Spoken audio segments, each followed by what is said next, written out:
And weaving was mathematics. The patterns were geometry. The first binary code did not come from computers. It came from weaving patterns. One thread over other is what started the binary code. And today, we are celebrating these great textile traditions of our countries by holding this first ever international webinar on textile traditions. We are honored that the Prime Minister of India, Shri Narendra Modi, will deliver the inaugural speech. We are also delighted that he'll be joined by the First Lady of the Republic of Korea, Her Excellency Kim Jong-suk, the Queen Mother of Bhutan, Her Majesty Ashi Sangye Chodin Wangchuk, and Mr. Ghulam Dastagir Ghazi, Minister of Textiles of Bangladesh. This webinar is being held as part of the celebrations of the 150th birth anniversary of Mahatma Gandhi, a man who taught us the value of life, of non-violence and friendship to all. He never took up weapons in India's struggle for freedom and independence.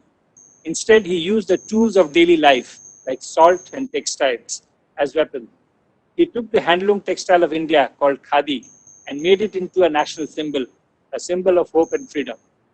Textiles, especially khadi, represented not only the freedom struggle, but also self-reliance and economic self-sufficiency, an Atmanirbhar Bharat, self-reliant India.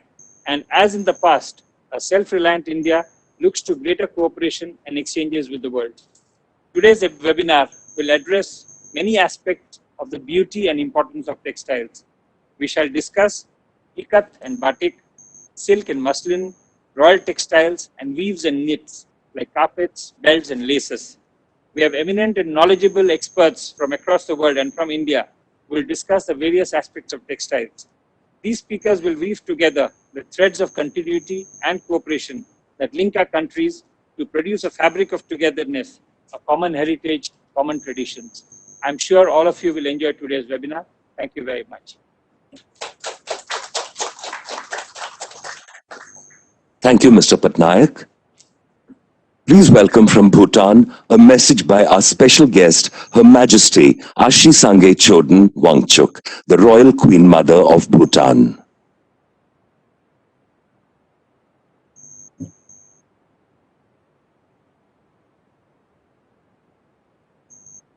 Prime Minister of India, Shri Narendra Modi ji, distinguished guests and participants. I would like to extend the warm wishes and greetings from Their Majesties, the Royal Government and the people of Bhutan. I am honored to address this inaugural session commemorating the grand finale of the 150th birth anniversary celebrations of Mahatma Gandhi. Gandhiji's life and contribution to humanity continues to inspire millions across the globe. This textile webinar is indeed a befitting tribute to a beloved leader who revolutionized the handloom and handicraft sector in India. I consider the textile art as a fundamental human activity and a symbolic expression representing age-old values that finds its roots in our rich and diverse cultures. This art form creates unique identities and weaves together a nation's people. Tazo, or the art of textile weaving, is integral to Bhutanese traditional life. It is one of the 13 traditional arts and crafts of Bhutan. The wide range of agroecological conditions in Bhutan have added richness, variety, and color to our textiles. From simple beginnings, Bhutanese textiles have evolved from nettle, wool, and cotton to intricate brocades and complex supplementary webbed pattern designs. It has evolved into an art form that has given Bhutanese textiles a distinctive and unique identity, making them much sought after by collectors and securing their place on the textile map of the world. Today, globalization and industrial development pose a significant threat to this ancient art form. The absence of appropriate measures can greatly diminish the value and significance of this rich cultural legacy. We must continue efforts to keep the handloom and handicraft sector alive by initiating programs and creating platforms to educate and showcase our heritage. The Khadi Thazu presentation, hosted by the Embassy of India and the Royal Textile Academy in our capital last year, was an excellent platform to showcase and celebrate Khadi, the legacy of Gandhi, and traditional Bhutanese fabric, Thazu. The event was an excellent opportunity to understand each other's handlooms and further strengthen our cultural ties and collaborations. I was most inspired and delighted to witness innovative Khadi and Thazu designs showcased by Indian and Bhutanese designers. I look forward to many more collaborations between our two countries. My passion and fascination for the art of weaving is intricately linked with gender equality and women's empowerment, issues I care deeply about. I firmly believe that the promotion and development of our traditional handlooms has a positive impact on women's empowerment and their access to economic opportunities. This art form has made a significant difference to the lives of many women and girls both in urban and rural Bhutan. The grand celebrations are an inspirational initiative. I commend the Indian Center for Cultural Relations for organizing this event. I wish the grand finale of the 150th birth anniversary of Mahatma Gandhi great success. I would be remiss if I do not mention the untold devastation, suffering, sickness, and death confronting us today as COVID-19 rages on. Let us find solace in the fact that we humans are resilient and we will overcome this pandemic. Thank you and Tashdile. Thank you, Your Majesty. Next, a very special message beamed in from the Honorable Prime Minister of India, Shri Narendra Modi. Namaste. I'm glad to join this conversation on textiles. I'm also happy to see people from different countries participate here. The Indian Council for Cultural Relations, ICCR, and Uttar Pradesh Institute of Design have made great efforts to bring everyone together. You have picked a great theme: weaving relations, textile traditions. Friends, our link with the textile sector goes back centuries. In the textile sector, you can see our history, our diversity, and immense opportunity. Friends, India has textile traditions that are very old. We were one of the earliest to spin, weave, and dye cotton. Naturally, colored cotton has a long and glorious history in India. The same is said about silk. Friends, the diversity in our textiles shows the richness of our culture. Go to every state, go to every village, go among different communities, there will be something unique about their textile traditions. If Andhra Pradesh has the kalamkari, Muga silk is Assam's pride, Kashmir is home to the Pashmina, Fulka Ridge add pride to Punjab's culture. If Gujarat is famous for patolas, Banaras has made a mark for its saris. There is Chanderi fabric in Madhya Pradesh and vibrant Sambalpuri fabric in Odisha. I've just named a few. There are many, many more. I also want to draw your attention to the rich textile traditions of our tribal communities. In all of India's textile traditions, there is a color, there is vibrancy, there is eye for detail. Friends, textile sector has always brought opportunities.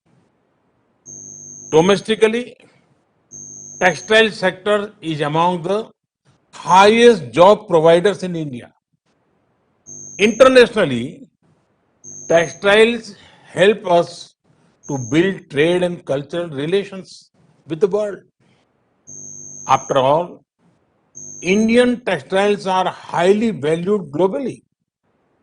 They have also got enriched with customs, crafts, products, and techniques of other cultures.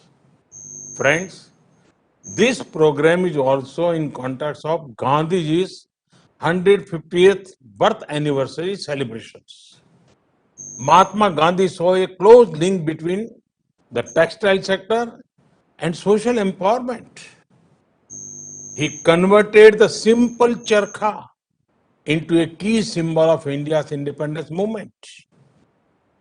The charkha wove us together as one nation. Friends, today we look at textile as a key sector that will help us build an Atmanirbhar Bharat. Our self-reliant India, our government is particularly focusing on skills upgradation, financial assistance, integration the sector with latest technology. We are assisting our weavers to help them continue to make world-class products. For that, we want to learn global best practices. We also want the world to learn our best practices. That is why it is good to see 11 nations participate in today's conversation. The exchange of ideas and sharing of best practices will create new avenues for collaboration. Friends, world over, the textile sector employs many women. Thus, a vibrant textile sector will add strength to effort of women empowerment. Friends, we need to prepare for our future in challenging times. Our textile traditions have showcased powerful ideas and principles. They include diversity and adaptability, self-reliance, skill and innovation. These principles have become even more relevant now. I hope that the programs like today's webinar will contribute to further reinforcing these ideas. I also hope it will contribute to a more vibrant textile sector. I wish ICCR, UPID, and all participants all the best in this effort. Thank you. Thank you very much.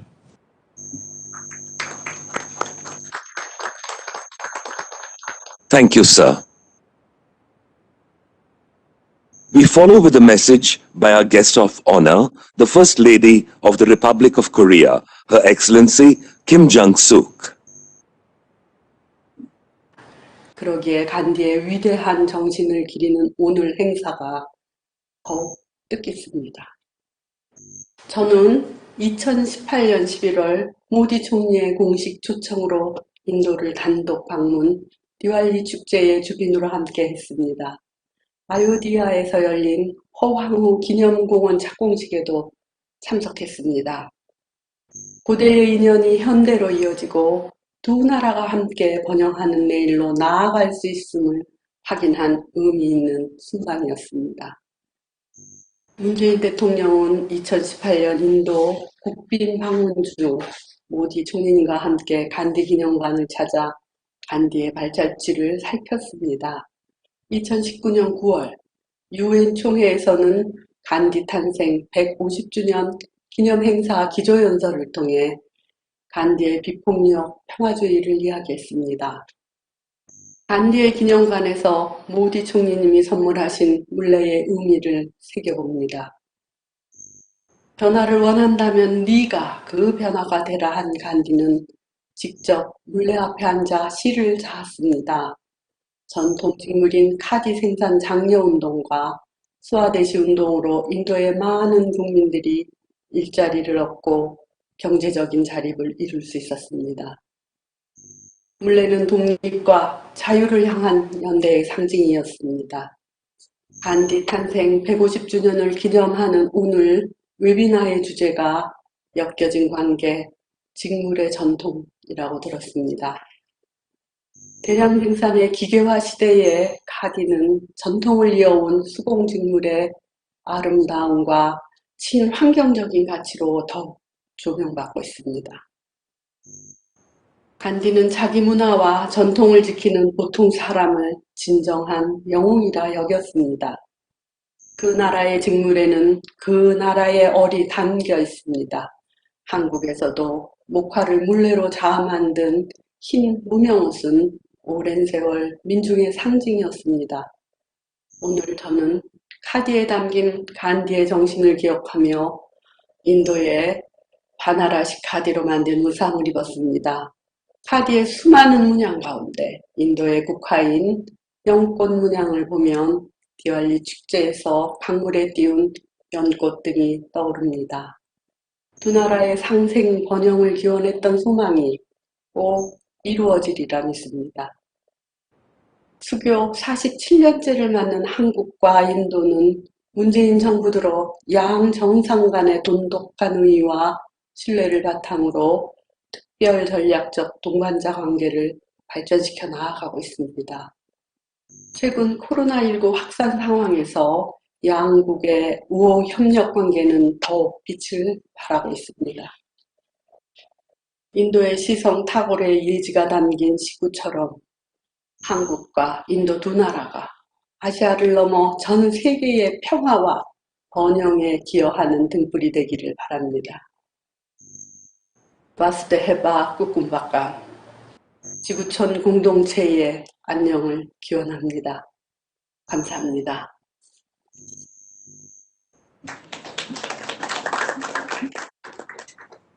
Thank you, Your Excellency. Next, a message by His Excellency Mr. Golam Dastagir Ghazi, MP, Honorable Minister for Textiles and Jute, the Government of People's Republic of Bangladesh.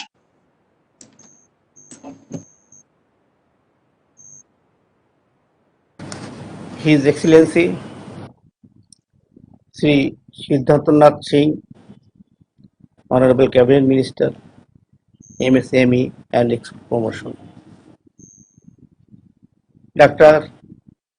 Vinay Sahasra Buddhe, President, Indian Council for Culture Relations. Srimati Shipra Shukla, Chairman EPID. Members of other state bodies and business communities, distinguished participants, distinguished guests, ladies and gentlemen, Assalamu alaikum to all and a very good morning to you all. I would like to thank Indian Council for Cultural Relations for inviting me here. I thank the organizer for arranging such an event which seeks to highlight the shared heritage of textile and weaving techniques of Bangladesh. I am also happy to know that this program is organizing as a part of Mahatma Gandhi's 150th birthday anniversary celebration concluding this year. Dear audience, I am confident about the strength of our textile sector. I believe primary textile sector like spinning, weaving, and dyeing and finishing subsectors, which need to grow simultaneously to meet the increasing demand of our local and export market. Dear guests, we know demand for yarns and fabrics is continuously growing due to bionics in our garments export. Now, Bangladesh being one of the most attractive destinations for sourcing of textile clothing, our textile sector has achieved international standards in respect of job environment, fire safety, building safety, and others. But due to COVID-19 pandemic situation like many countries, you are now facing some challenging tasks ahead. Dear audience, present government led by Honorable Prime Minister Sheikh Hasina has announced a 50 billion taka, that is $590 million incentive package for the country's garments and other export-oriented sectors to help them cope with the COVID-19 pandemic. Bangladesh garments industry, which employs millions of workers, and other industries have been hit hard due to the shutdown in the wake of the outbreak. The government's stimulus plan is aimed at offsetting financial loss of the government and other export-oriented industries. Under the leadership of Honorable Prime Minister Sheikh Hasina, we are pursuing very business-friendly policies, encouraging our private sector to conduct business without any hindrance. Present investment policy of our country is very liberal and forward-looking. Government of Bangladesh has taken the role of a strong facilitator in providing good infrastructural facilities like improved roads, communications, enhancing port facilities, providing energy and power, etc., to attract the private sector to invest in manufacturing and service sector for speedy development. Bangladesh government encourages and welcome foreign direct investment and joint collaboration investment in manufacturing sector. Regarding uninterrupted power supply for the industries, the power generation capacity of the country has been increased substantially, and we are still expanding our capacity to meet our future need. Cargo handling capacity of Chittagong Port and Mongla Port has been increased manifold. A new port at Para is being set up. Padma Bridge is being built up with our own resources to join the southern part with the rest of the country. Steps have also been taken for the smooth movement of cargoes both within and outside the country. I can emphatically say that our government has been able to create a congenial environment for investment and employment.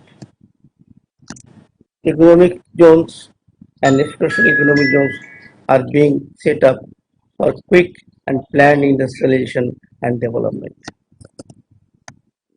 All the measures have been taken to ensure the economic development of our country to materialize the dream of our great leader and father of the nation, Bangabandhu Sheikh Mujibur Rahman. I hope that our local entrepreneurs will take full advantage of these facilities. I also welcome and invite the foreign entrepreneurs to avail the facilities and invest more and more in Bangladesh for our mutual benefit.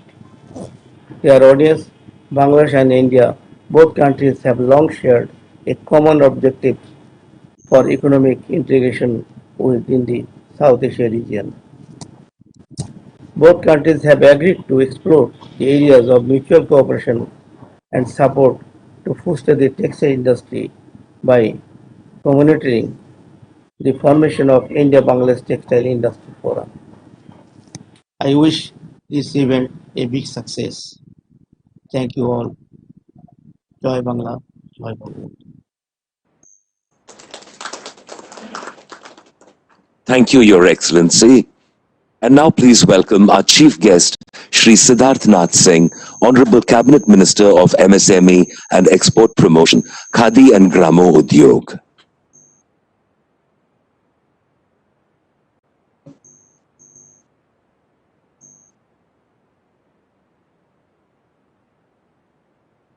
Celebration century of our beloved father of the nation, Mahatma Gandhi ji.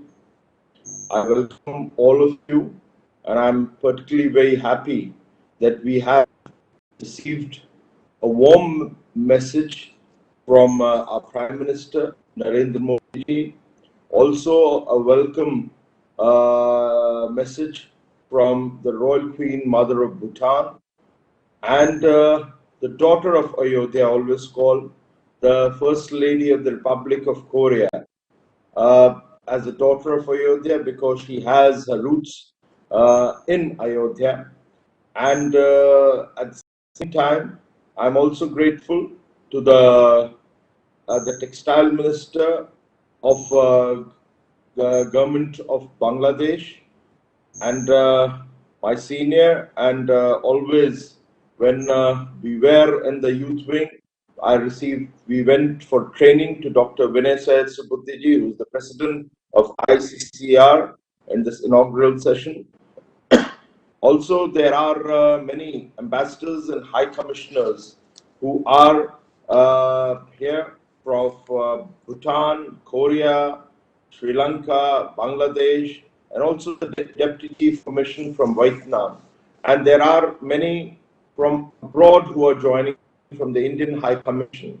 I also welcome all the delegates, and I'm grateful that this opportunity was given by the ICCR for the government of Uttar Pradesh, and through our institute, that is the UP Institute for Design, we have been able to bring together a webinar, and also in this virtual world under the pandemic, many practicing social distancing are also attending this function in the ICCR campus. So it's a great occasion that we all are able to bring our thoughts together.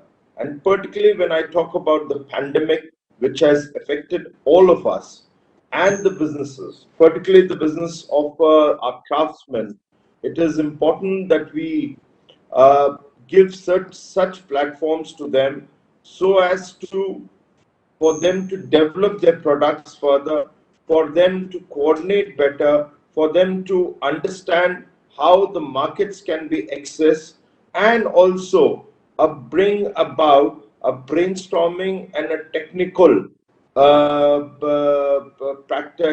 discussion with best practices and market strategies together. So it's a great platform, and I do understand there are many researchers and thinkers and the custodians of crafts, industry stalwarts, there are designers, there are others, weavers who have come from 12 different countries, and they all are participating in this day-long program. So it's a great beginning under the pandemic, under the shadows of pandemic. Through ICCR and UP Institute of Design, we are in a position to bring together, I would say, globally the best practices in the textile. But since this is also the Gandhiji's 150th celebrations, so I would also like to add that UP Uttar Pradesh is taking, under our leadership of our Chief Minister, Yogi Adityanath, we are taking the lead in promoting Khadi. UP is known for Khadi, and we are improving the technology and the innovation in the Khadi sector by moving from the traditional charkha. The traditional charkha is always there, but going towards the solar charkha. So, being a green Khadi, which is something I understand, and that Germany, Italy, many European countries are looking for from UP to supply as a green khadi to them. And we have also received from Germany an invitation once the pandemic is over that UP should exhibit green textile, basically khadi, and exhibit a fashion show there. So these are the opportunities which are available. If we all come together, there could be backward linkages. Perhaps it's more appropriate that country like India, country like Bangladesh, Indonesia, we all and others also, we bring backward linkages, their technologies, and together and share our traditional craftsmen with each other so that we can develop a better product. I always talk about fusion, and this is something which the ICCR is also promoting within the country and also outside the country, particularly through the cultural relations, because it brings in the necessary vibrancy, economic and diplomatic relationship. And certainly through this diplomatic relationships and this vibrancy, we are in a better position to bring a peaceful and a prosperous global environment. And certainly it does help the economic activities also. Talking about Uttar Pradesh, I would like to deliberate on our ODOP product, which is basically idea is to uphold the custodians of crafts, help them to develop the craft which was perhaps even 1,000 years back. And these are the traditional skills which have been existing in communities. And through this one district, one product, we pick up from each district of Uttar Pradesh. We have 75 districts. We pick up one product of that district and we develop them. And through that, we have been able to select many handlooms and textiles, leather products also, and handicrafts, carpets and daris and khadi, and they have developed into a big market, and we have seen it has actually benefited the UP's export jumping by 28%, and also it has certainly given economic strength to those who were left behind. And that is exactly what Mahatma Gandhi ji had said, that it is a Gram Swaraj. If you strengthen the village or the rural industry, the country will grow. And this is the uh, also the principles of our Pandit Dindayal Upadhyay ji, who had said, please, we must, our policies of the government, whether it's a central government or the state government, must support the man who is standing last in the queue or in the line. And that is exactly this ODOP scheme is. And we have, through our various schemes, there are key pillars of this ODOP program, and we support them from giving margin money. We also help them by skill development, tool distribution. We create a common facility center, that is the cluster development, and also assist them in accessing the market through various e-commerce platforms. And above all, everything is coordinated in Uttar Pradesh, which is, well, certainly it is the MSME department, but through our UP Industrial Design Institute of Design. So through them we coordinate. They help in bringing many craftsmen together, artisans together, help them in training. From there, they also engage with various fashion masters clusters or the common facility centers. We are seeing that there is, if we bring a coordination within Uttar Pradesh, we are seeing the results. If we can bring this coordination, which today it's being upheld, that then we will be able to bring a better economic environment for our craftsmen where they are sitting, whether they are sitting in Uttar Pradesh or in India or anywhere in the world.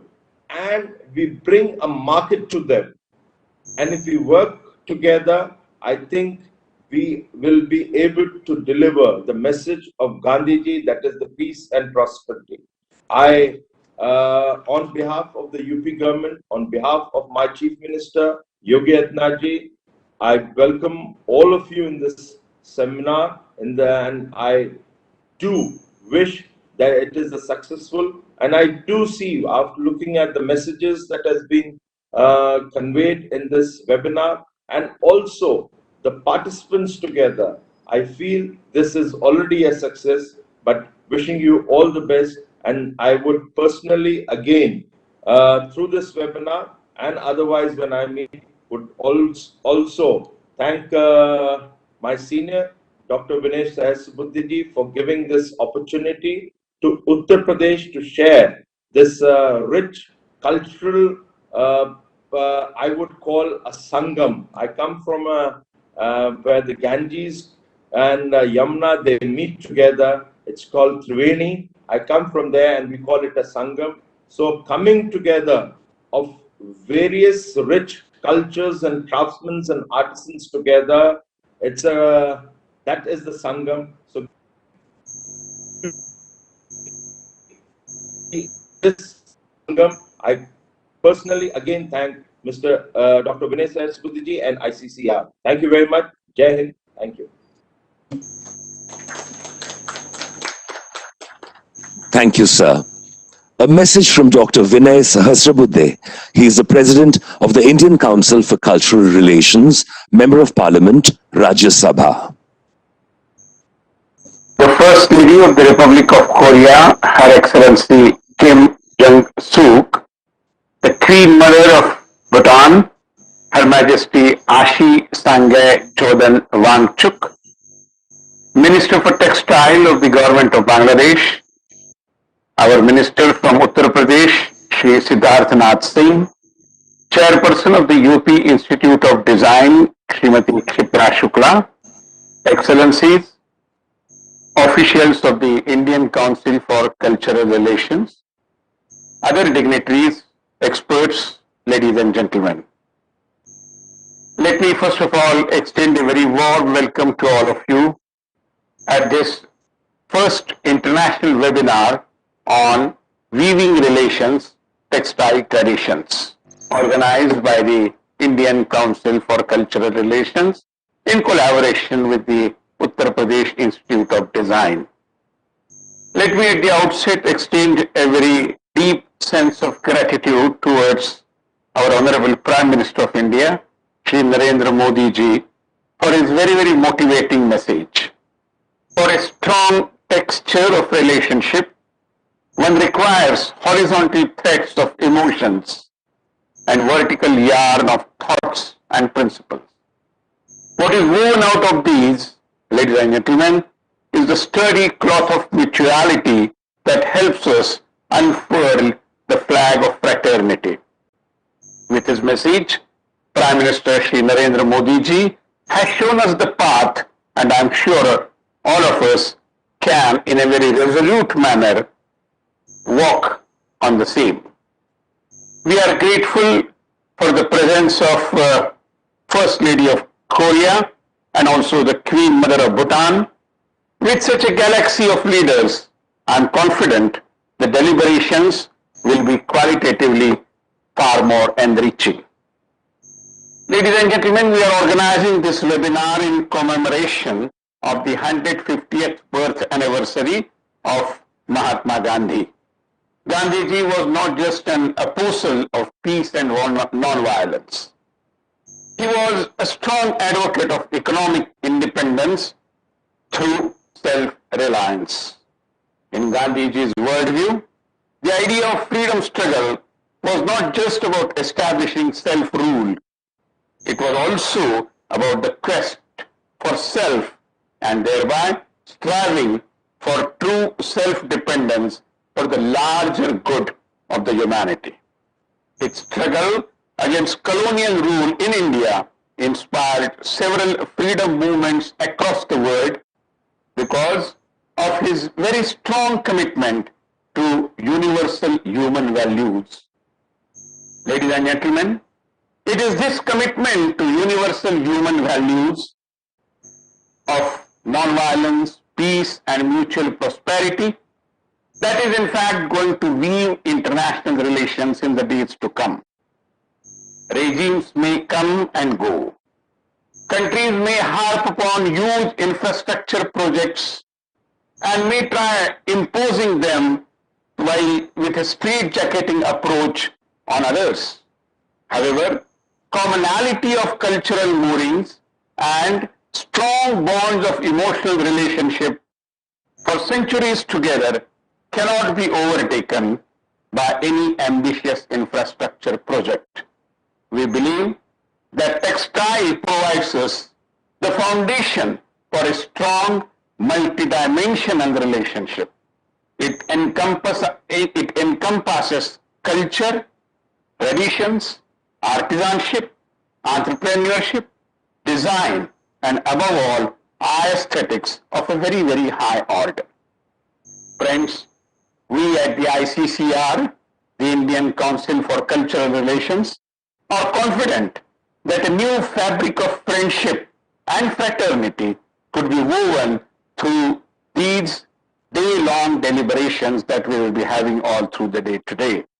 I must thank the Uttar Pradesh Institute of Design for their partnership with the Indian Council for Cultural Relations and also to the Khadi and Village Industries Commission and other organizations and other dignitaries and experts who are participating in this particular international webinar. Once again, I extend a very warm welcome to you all. Thank you very much. Thank you, sir. Now, I would like to welcome and felicitate our very honored guests. His Excellency Major General V. Namgyel, Ambassador of Bhutan to India.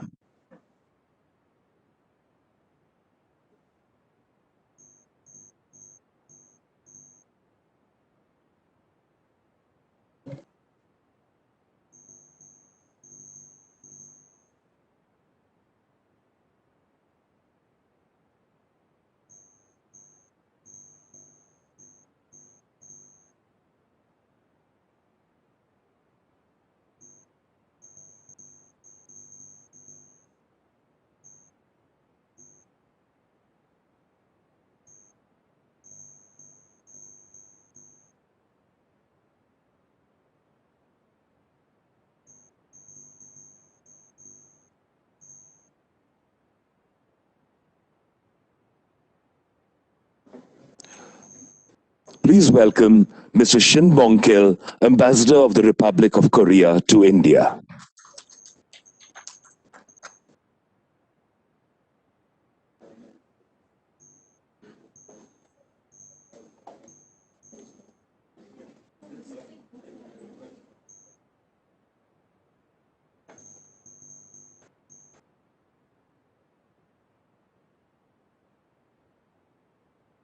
Please welcome His Excellency Mohammad Imran, High Commissioner of Bangladesh to India.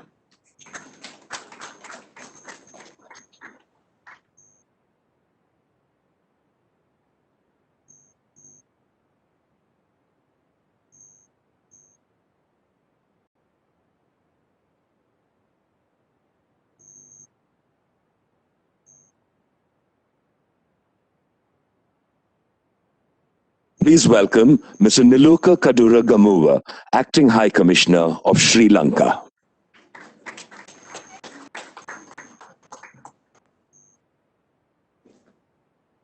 One finished, last one.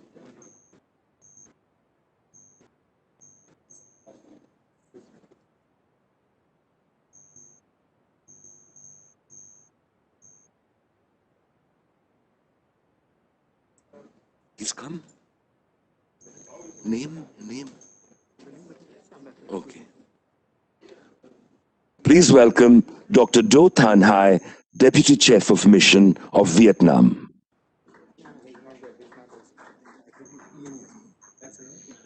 Please welcome the Ambassador of Uzbekistan.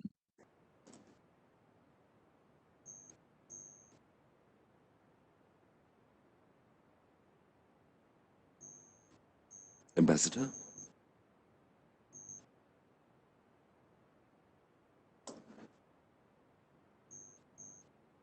Please welcome the Counselor for Afghanistan.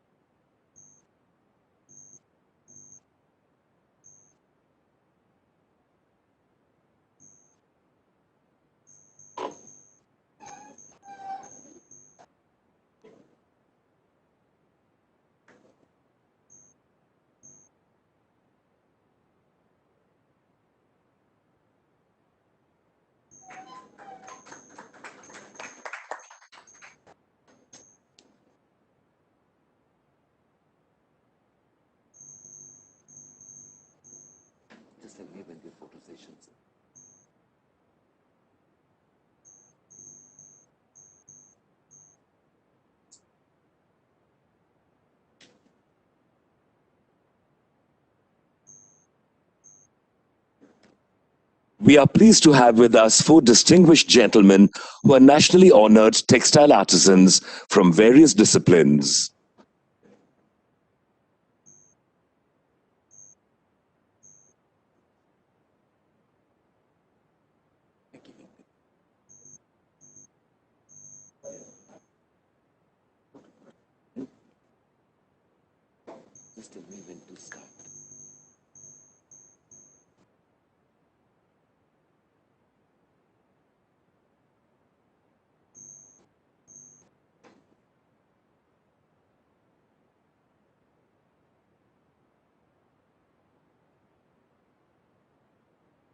We are very pleased to have with us 4 distinguished gentlemen who are nationally honored textile artisans from various disciplines.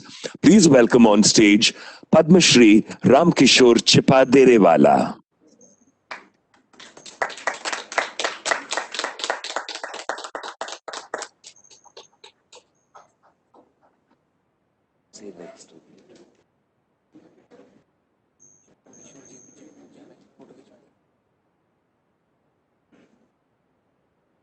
इसका photo with all the others.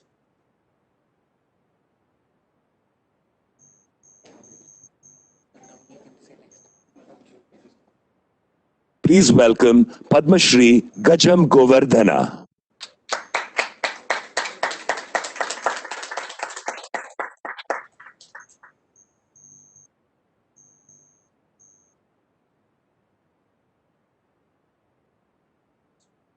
Please welcome Mr. Govardhan Bhai Patel.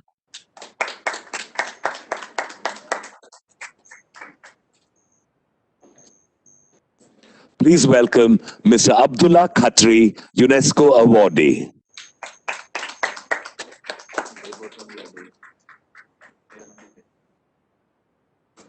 They're there, no?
Mahatma Gandhi used khadi as a symbol of freedom and encouraged Indians to wear it during the independence struggle. And every Indian today wears khadi as a mark of respect to the father of the nation, whose sesquicentennial anniversary is being celebrated all over India and the world. Please view the following film.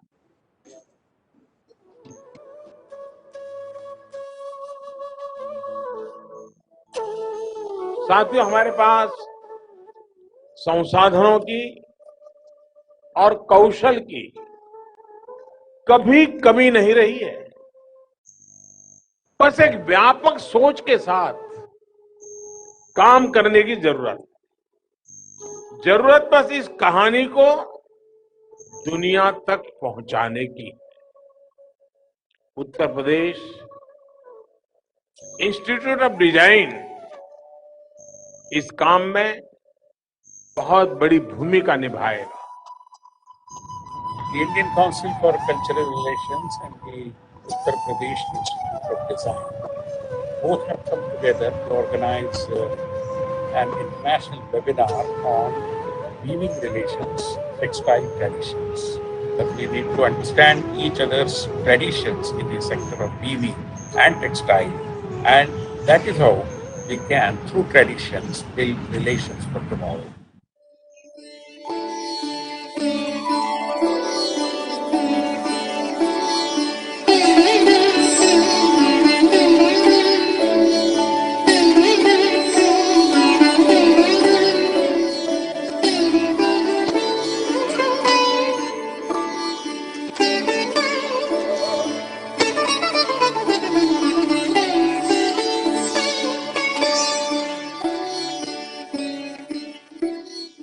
I weave your name on the loom of my mind to make my garment when you come to me.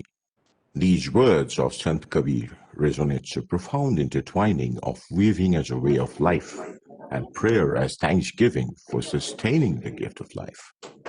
By the 1st century, cotton was a regular export commodity to the Roman Empire. According to Pliny, the coffers of Rome were depleted by the muslin of Bangala.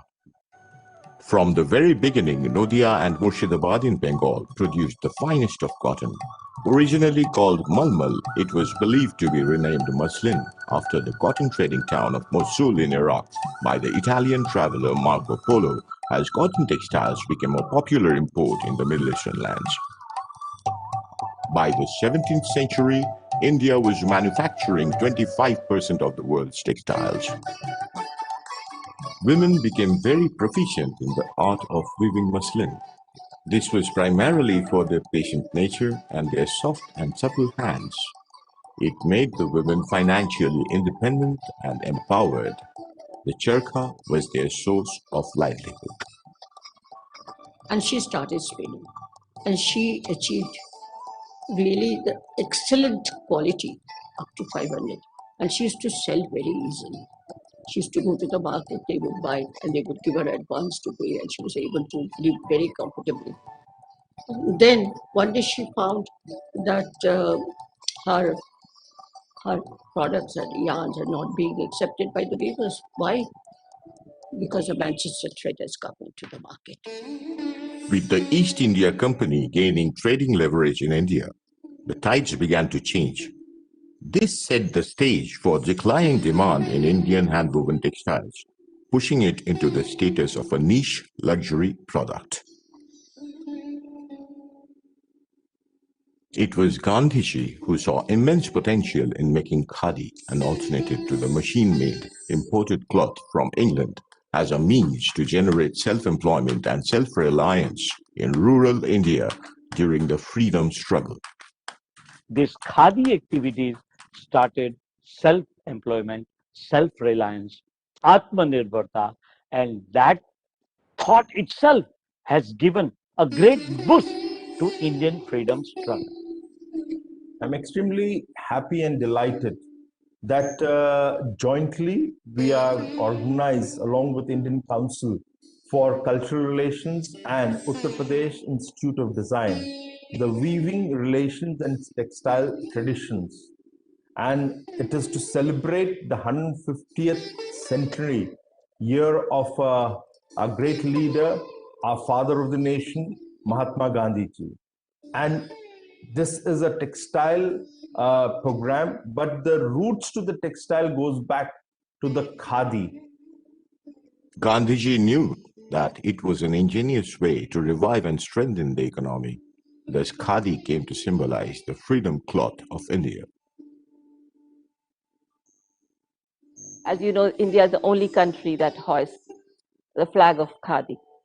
We have to look at khadi as the fabric for tomorrow.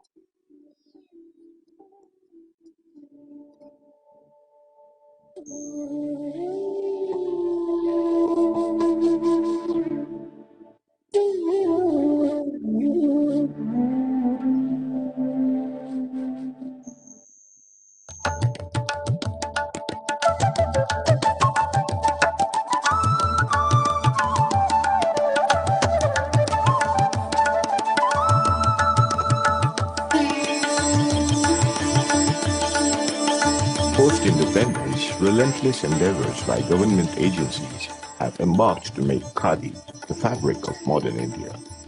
They are committed in making available a variety of possibilities in khadi for creative exploration and foster a khadi lifestyle. Irvin Mills has been a co-collaborator in this unique endeavor along with artists and master weavers to make khadi a fabric of the world in the form of khadi denim. Khadi has to be seen as part of what is the second largest source of Indian livelihood, which is handmade products and handmade systems. As Gandhiji quoted, khadi is the sun of the village solar system. The Tana Bhagats too believe in this philosophy. Tana Bhagat is an erstwhile tribal uprising movement and now a special community in Gumla, Jharkhand. The people here live along Gandhian philosophies. They grow their own crops for consumption, weave their own fabric, they do not drink madira or consume meat, and tread the path of truth and spirituality. Gandhiji saw a dream to remove unemployment from India by promoting Swadeshi products. Similarly, our Honorable Prime Minister Shri Narendra Modi ji has specially emphasized on vocal for local. Our Prime Minister is constantly focusing on local handicrafts, wooden toys, handloom and khadi products. UPID is empowering artisans and weavers by giving them design training workshops, giving them advanced toolkits. To mark their global presence, we are organizing BioSeller meets and seminars, which is playing a very significant role.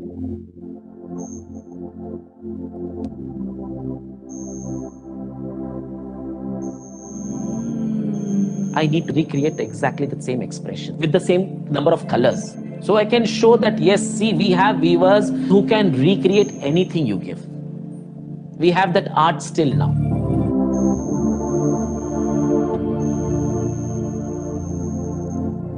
There is no machinery. Weaving, if you see, it is squares or rectangles. But the way it is woven, you feel it is circular.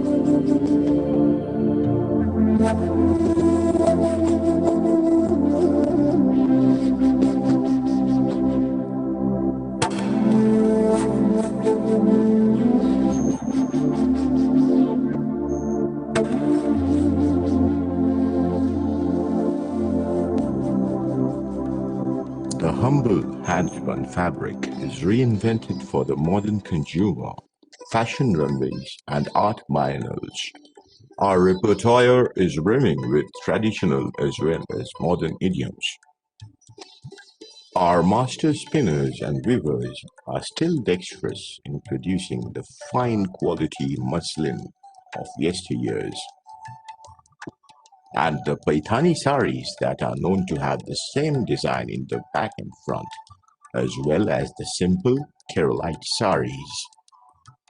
Khadi has zero carbon footprint as it requires no machines for production.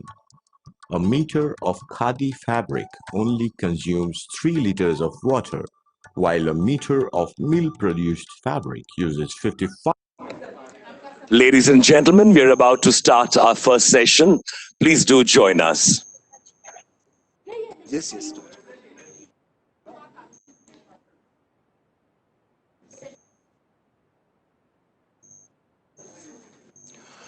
The journey of Ikat.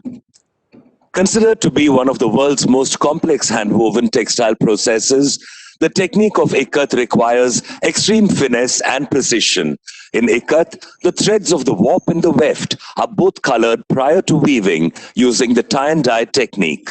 The pattern forms only when the fabric is woven, and we can only imagine the laborious and time-consuming art and craft of creating ikat.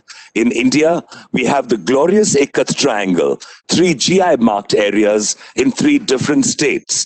Patola from Gujarat, Pochampalli from Telangana, and Sambalpur from Odisha, each distinct and unique with designs and traditions that are separate and quite spectacular.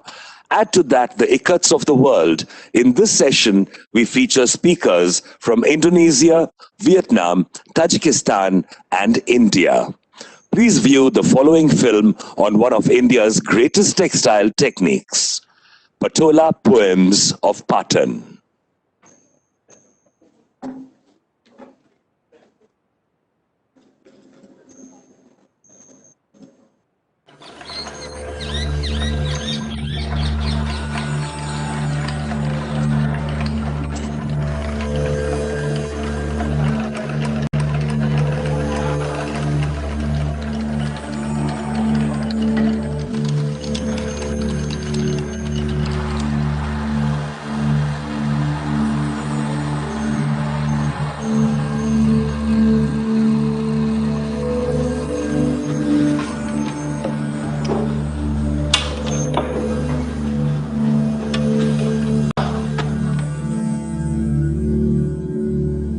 The nectar of life runs in my veins on a complex, intricate path. Life-giving, life-nurturing. It flows in a song, in circles, lines, and dots. Like clouds slowly turning into many raindrops. Like the branches embracing in soft, silken threads. Flowers showering colors. Indigos, greens, reds. Like emotions pouring, flowing and free,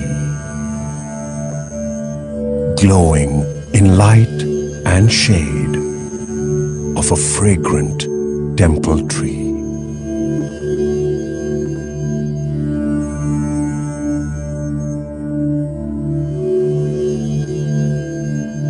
A pattern emerges as the divine plan blooms. A dance of warp and weft on old bamboo looms.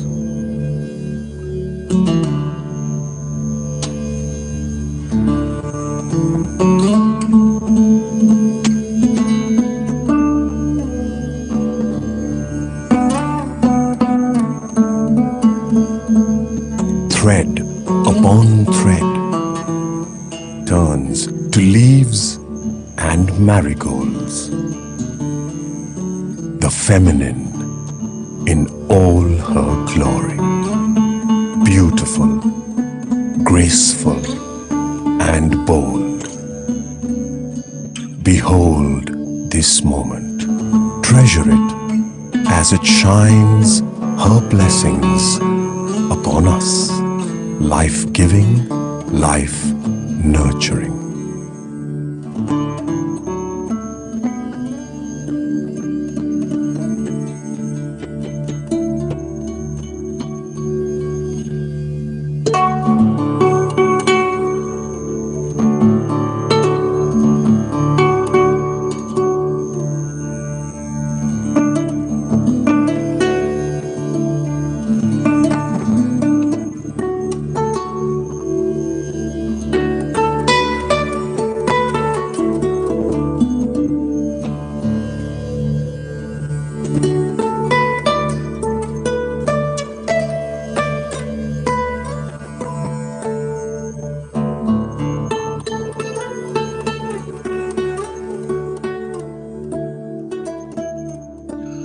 Our first speaker is Poppy Darsano, fashion designer from Indonesia on Indonesian textiles, ikat, songket, and batik.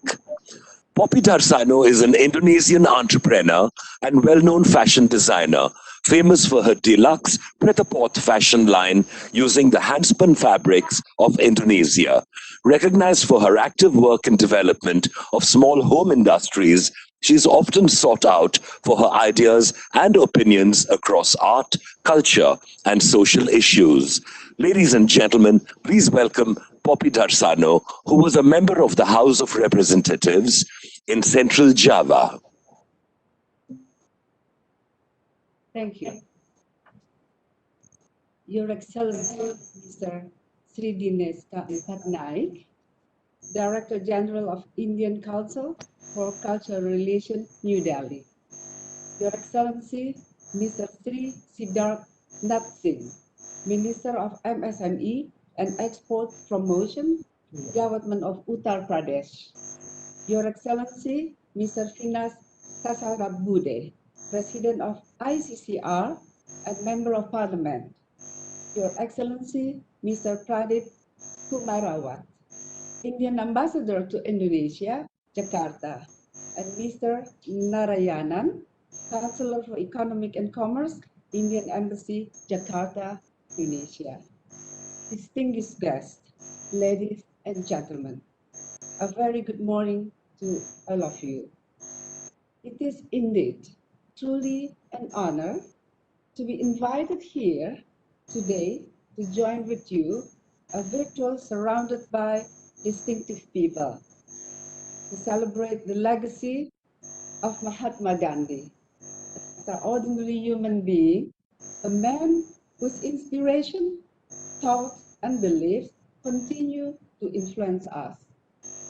Today, we come together to commemorate 150 years since the birth of Mahatma Gandhi, a man who adopted khadi, a homespun cloth, and his clothing style to help eradicate poverty, social, and economic discrimination. Textiles have always been important to India and Indonesia. They are produced more than just for practical needs. They hold a ritual significance and have also shaped our identity. The journey of both Indian and Indonesian textile have been about maintaining a balance between tradition and modernity, as every tradition has to adapt to stay relevant. And related to the Indonesian textile today, I'm presenting two slides. One is a slide presentation highlighting major textiles of Indonesia with a voice over, and the other one, a pre-recorded video of textile from different regions in Indonesia. Before the presentation, allow me to thank the Indian Council of Cultural Relations, the Uttar Pradesh Institute of Design, and the Embassy of India in Jakarta for organizing this great event. And it is appropriate that the theme today webinar is Weaving Relation, Textile Traditions. Enjoy the presentation. Thank you. Dhanyavad. Namaste. Thank you, Ms. Poppy Darsano.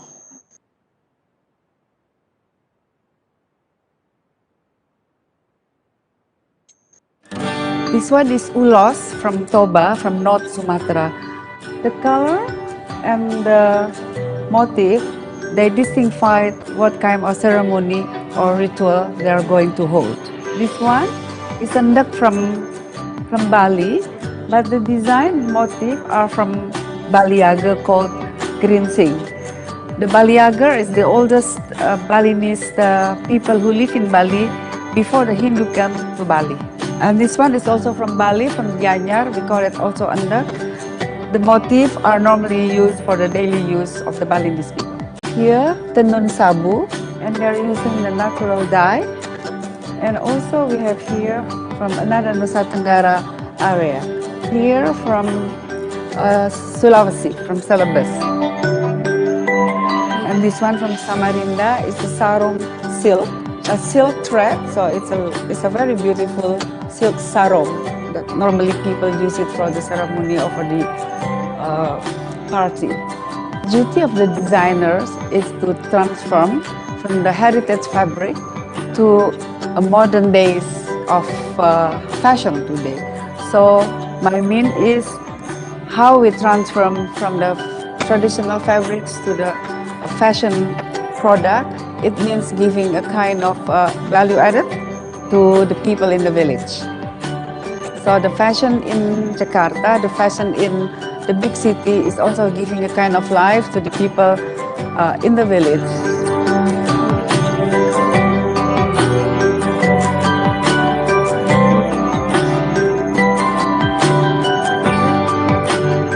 I don't make a traditional dress. I make a modern dress, a modern outfit that the young people can also wearing it.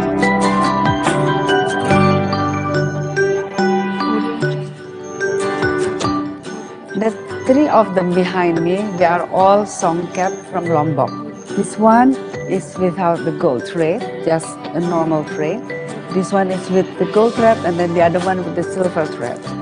But they are all from Lombok.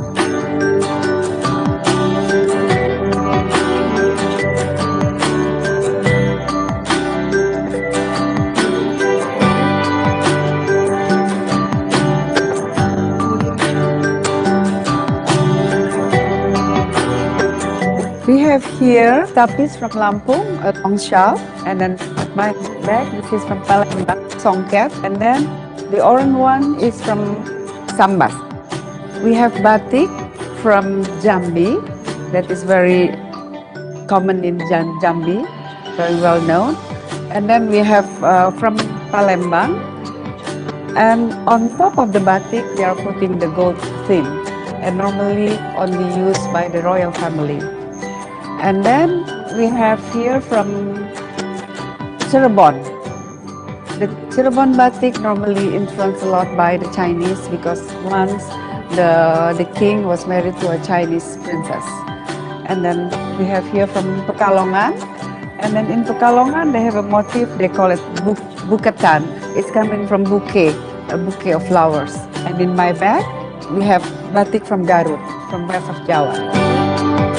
From Garut, West Java, that normally used for the groom or for the bride during the wedding. We have here from Pekalongan, we call it Jawa Hokokai. During the Japanese occupation between 42 to 45, the batikers in Pekalongan, they are trying to fulfill the market of the Japanese taste. So normally the color and everything is so much color where the Japanese ladies normally use. This is the modern made by Iwan Tirta, late Iwan Tirta. This is from Pekalongan. It's combination between buketan and then butterfly. It's a very old from Pekalongan. It's also a buketan motif. And we have one from Lasem. Lasem is the city in central Java, very close to the East Java. And they are very much influenced by the Chinese. The color they are used normally blue, red, and white.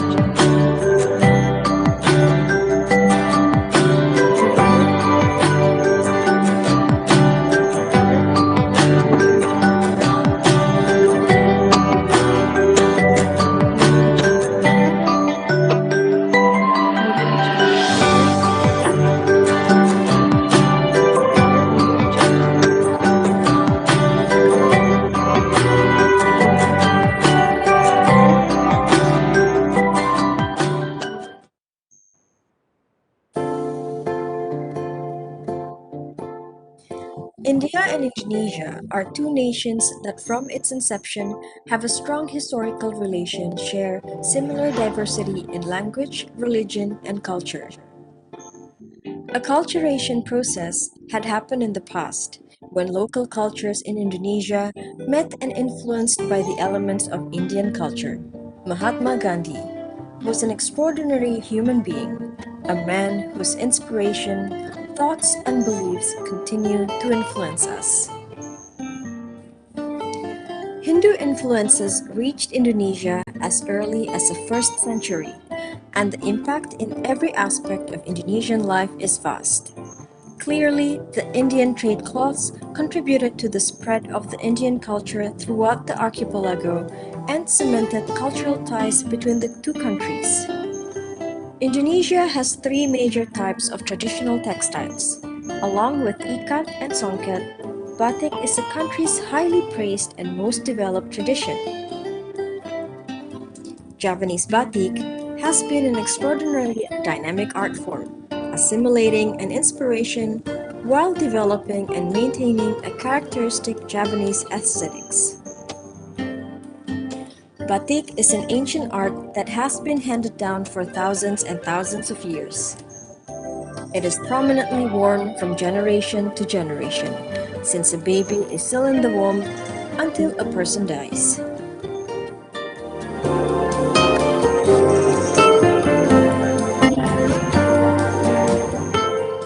In October 2009, UNESCO designated Indonesian batik as a masterpiece of oral and intangible heritage of humanity. Historically, Solo has been a center of power in Central Java. In 1745, the Mataram court was transferred here from Kota Gede, and since then, the city has built on its reputation as a cultural hub. Songket is one of Indonesia's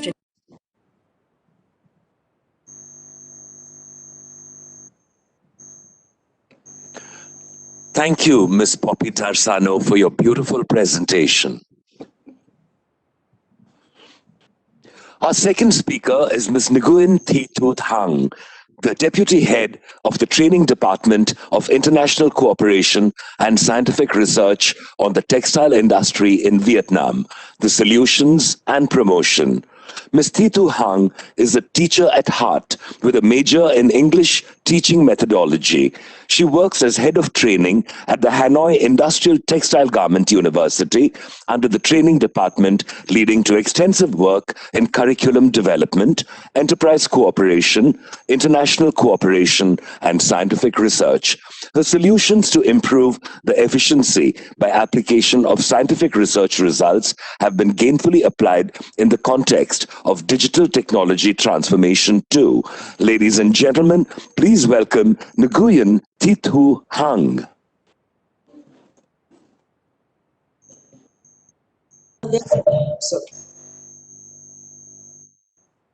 Dear distinguished guests, dear own delegates, my name is Nguyen Thị Thu Hằng from Hanoi Industrial Textile Garment University. My university was established in 1967 and it is one of the biggest university training human resources for Vietnam textile and garment industry. And currently there are 23 colleges and universities training textile and garment major in Vietnam. But my university provides from 25 to 30% human resources for Vietnam textile and garment every year. So that's the proof that my university is one core unit for training textile and garment.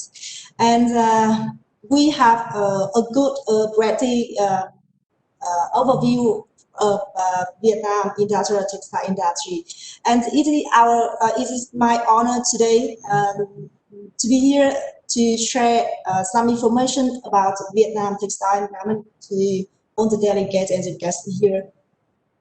And my presentation has two parts.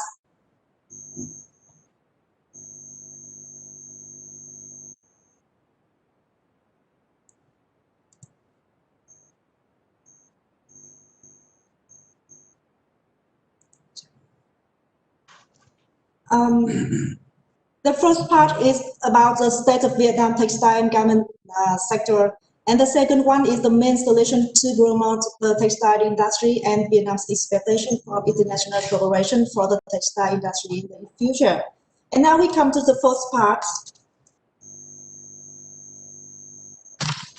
Vietnam textile and garment industry plays an important role in the economy and is one of the key export industry, contributing about 16% of the country export share, becoming a key export industry of Vietnam.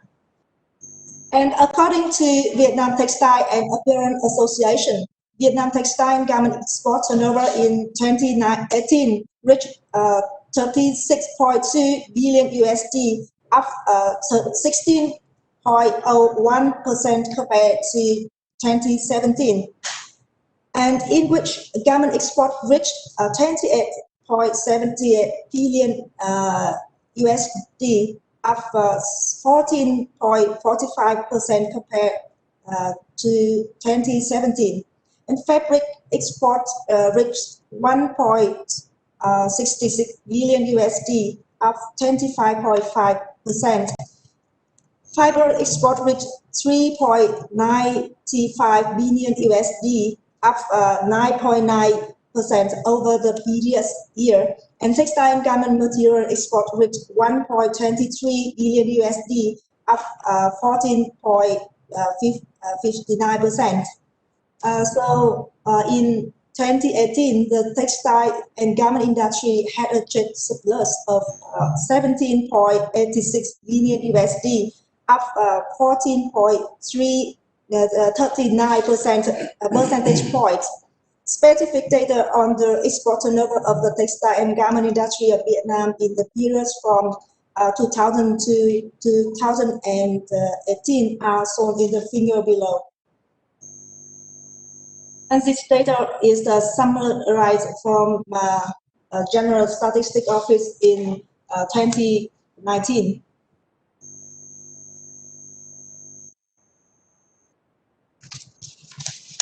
And Vietnam is currently one of the top 5 textile and garment exporters in the world, with a market share of 4 to 5%. Vietnam's export markets are United States, Europe, and Japan, accounting for over 75% of annual exports, with garment products mainly cotton and synthetic fiber ones for mid-end and low-end market segment. And currently, Vietnam textile and garment industry is still participating in the global textile and garment supply chain at cutting and sewing, lacking the ability to provide for the whole chain, so added value remains low. And Vietnam's textile and garment industry still heavily depends on imported raw materials, about 70%, mainly from China, Taiwan, and South Korea. However, for the past 2 years, the first time Vietnam has exported textile and garment accessories, confirming the first step of autonomy. And you can see here the whole Vietnam textile and garment industry has 8,464 enterprises. And the enterprises divided into 9 types, depending on the number of the enterprises, and also separated by spinning, weaving, knitting, dyeing, and sewing. And Vietnam textile and garment is a labor-intensive industry, contributing to the economic restructuring from the agriculture to industry. And the total number of workers working for Vietnam textile garment industry is nearly 2 million people. And also in the context of fourth industrial revolution, Vietnam textile enterprises are also gradually changing to update according to the technology trend. For example, automatic equipment and machine have been invested strongly, and especially for the garment enterprises, they are renewed 95% of equipment and machine rapidly. And also, Vietnam textile garment industry is affected by US-China trade war and COVID-19 epidemic.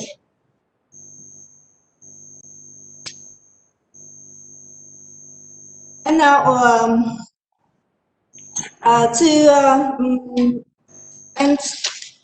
And in order to continue to build and develop the textile and garment industry to become one of the key economic sector for export of Vietnam, we have to conduct some solution. The first one is the supply chain. In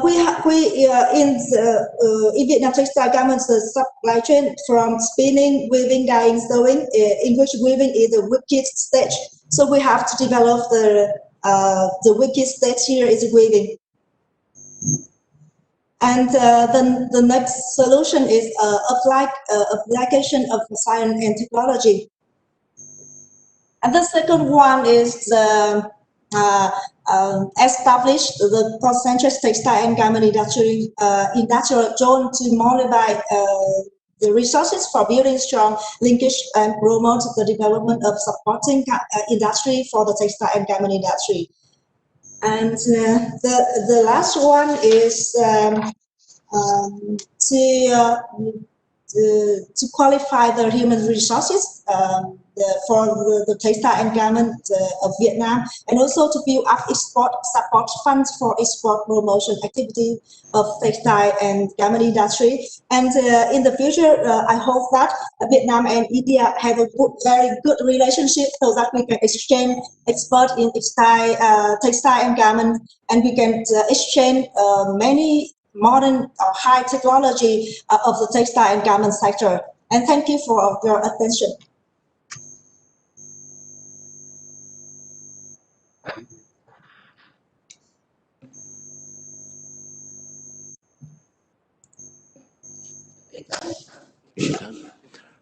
Thank you, Mr. Tu Hang, for your very knowledgeable presentation. Our next speaker is Mr. Kanvan Tha, the Deputy Dean of Economics, Department of Business Faculty, Hanoi Industrial Textile and Garment Industry. Mr. Kanvan Tha is currently the Deputy Dean of Economic and Business Faculty, Hanoi Industrial Textile and Garment University, and a visiting lecturer at Tan Dong University. Academics are his platform to drive research on varied topics that revolve around the textile industry in Vietnam. He has been awarded many prestigious scholarships from different universities, including Japan and Australia, to pursue advanced computer sciences. Please welcome Mr. Kanvan Tha speaking on Vietnamese ethnic costume. Thank you. Ladies and gentlemen, all distinguished guests. My topic today is about the Vietnamese ethnic traditional costume. I'm Kenta from Hanoi Industrial Textile and Garment University. My content today is about the 9 ethnic costume. Due to the time constraints, so I will be quickly introduce the costume from the 9 ethnic people. As you know, Vietnam is a small country in Southeast Asia, but we have 54 ethnic groups. They locate unequally in the country. The King people, they are mainly living in the plain areas, and the other people, other ethnic groups, they are locating on the highlands and in remote areas, and in the mountainous area as well. And we have the different and multiple festival days, and they mostly concentrate from the January to end of May. Of course, we have different styles and techniques for manufacturing textile. First, I would like to introduce about the Thai ethnic costume. The most popular motif are the sun, the flower, dragons, and other symbols of life.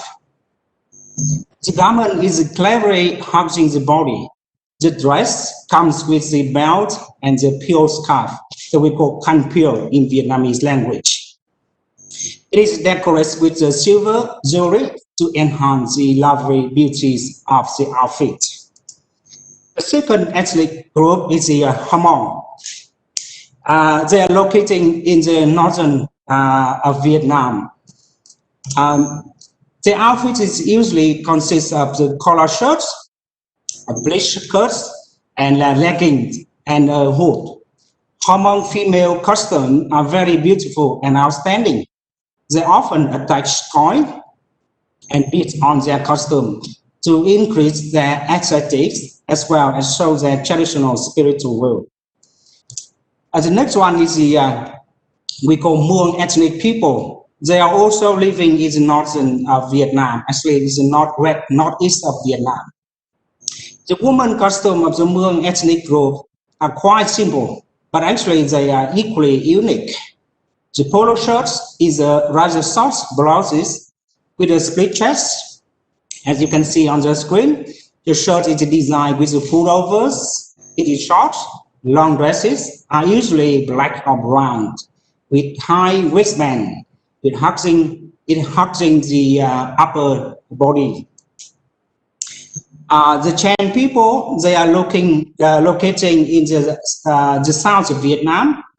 Their outfits not as colorful as their ethnic we discussed above. But the traditional costume of Cham women have an incredible charm. Not fussy and splendid, Cham women consider the traditional long dress, so we call áo dài, to be the most subtle and most beautiful outfit. The Khmer people, the women used to wear the polo tattoos, so we call the light skirts. The skirt is usually made of the silk fabrics, and the special thing about the dress is that the skirt is stretched from the back to front, as you can see, to the legs, and then led by the side to form the short and wide pant. On the wedding days, they often wear a red or pink polo tattoos. It is crossed over the calf, and we call the play plaques, or sometimes they wear the pyramid hat. For the Hani ethnic group, they're also located in the northern areas of Vietnam. Their costume includes shirts and towels with a variety of materials and designs. The flowers of Hani outfits are quite fussy and colorful, as you can see on the screen. The next one is the Bana ethnic group. They are located in the central highlands of Vietnam. Their clothes includes the pullovers and the skirts. A skirt is a black cloth wrapped around the body, the lower body. The pattern on the costume is usually symmetrical, as you can see. It is inspired by yin and yang, the heavens and earth and nature. The red, we call red zone. We call that zone minority. The women pay, the great importance to dress. The costume are shown meticulously by stitches, from weaving to fabrics, dyeing, and embroidery, which are very elaborate. A complete outfit includes shirts, hat, pants, belt, and leggings. Lastly, I would like to introduce the king costume. King costume is they accounts for 90% of the total Vietnamese population. Their outfit, we call long dress, is the outfit that brings the outlook and the spirit of Vietnam. The traditional outfit split into two, one in front and other at the back. The materials is mainly silk, or we call that plain fabrics with various colors and patterns, which can be round neck or standing neck. And the final part, I would like to introduce about how the fabrics were made in Vietnam, and especially we're talking about the brocades. The brocade is completely woven by hand, so people have to prepare all the stages to create a brocade with a variety of the products. On the screen, I would like to introduce the stage to make the brocades. On the far left top of the screen, they are harvesting the flags, and then they use that to make the fibers. And lastly, The dyeing. The dyeing actually, we got the many materials. For example, the black. The black they prepare for the flower leaf with young mud. They soak in the water for 5 to 7 days. With the indigo color, so they use the indigo tree. For the browns or dark reds, they obtain from the different barches. And for the red color, they took from the bark of the we call like the old crown tree in the in the jungle of the Vietnam, actually in the northern of Vietnam. For the green, they dry from the cell of the stream snails and soak with into the lymph and mix with the crumb leaf waters. And for the yellow, and they dry from the turmeric. And that is it. That brings me to the end of the presentation today. And thank you very much for the attention. Thank you. Thank you, Mr. Kenta. It was indeed fascinating to see the beautiful costumes of your country. Thank you so much for sharing this. Thank you. Our next speaker is Ms. Nikina Ikromi Nimones, Director, Creative Development of Tajikistan on the Ikkats of the Tajiks. Ikroma Nikina Nimones from Tajikistan is an expert on the handicraft sector. She completed her education in the USA at the US Department of State's International Visitor Leadership Program. She also studied women in entrepreneurship at the Institute of Entrepreneurship and Service. She was awarded an honors diploma of specialist on Dushanbe, Tajikistan. She is executive director, Union of Craftsmen of Tajikistan, and a national consultant with UNESCO. Ladies and gentlemen, please welcome Nikina Ikromi Nimones. Good morning to all the participants. I hope everyone can hear us. And thank you very much for presentation of my about our biography. And I would like to express my gratitude to Indian government for organizing of such great international level event, and also especially to Indian Embassy in Tajikistan for giving us such an opportunity to participate in today's textile webinar. Indian government, Indian culture can be really good example on preserving of tradition, culture through the developing of textile and to support the social economic part of the country. And it's really good, great example to the worldwide as well, to show to the world how through the tradition and culture we can also develop our country in social economic part and also to preserve our tradition and culture. The government of Tajikistan since 2018 years and start actively also to support textile industry. And our government announced 2019-2021 years as a Folkart rural development and tourism years in the country. And also government support different programs and different programs on developing of textile sectors, Folkart industry and tourism. For example, we have a really great program on the government program on carpeting.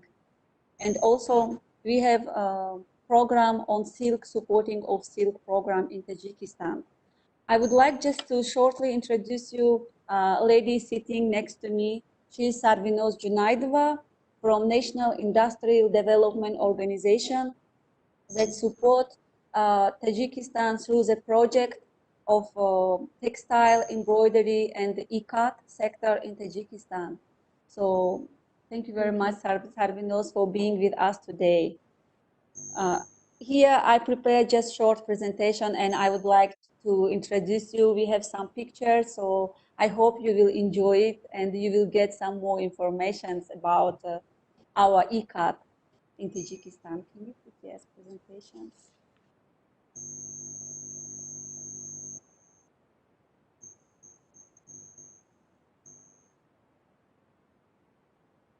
Yes, so as I mentioned, the Tajikistan also really rich with a ancient tradition and culture, especially in silk and ikat. So, since the ancient times, the silk production and processing tradition of Tajikistan have been shaping the Central Asia region, making the country integral part of the Great Silk Road. So, I would like just to mention that as a part of the Central Asian countries and as a part of the Silk Road countries, Tajikistan is fully was capable to producing the silk, atlas, adras, and ikat, and to export it in also other countries. Early fragments of silk fabric found in different parts of Central Asia date back to the 2nd, 3rd centuries AC. The tradition of silk weaving in Central Asia having since ancient times developed both individually and under the influence of the civilizations.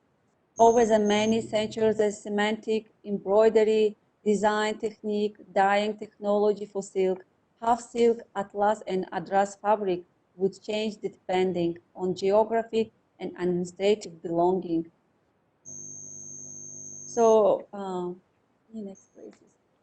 I would like also to mention that at the moment, all this knowledge that we have received from our traditional and previous years developing and supporting of ICAT, it's transferring to the young generation and to the next generations through the different government programs and different private sectors, through the private sectors, companies and organizations, and the organizations partners for the development in the country.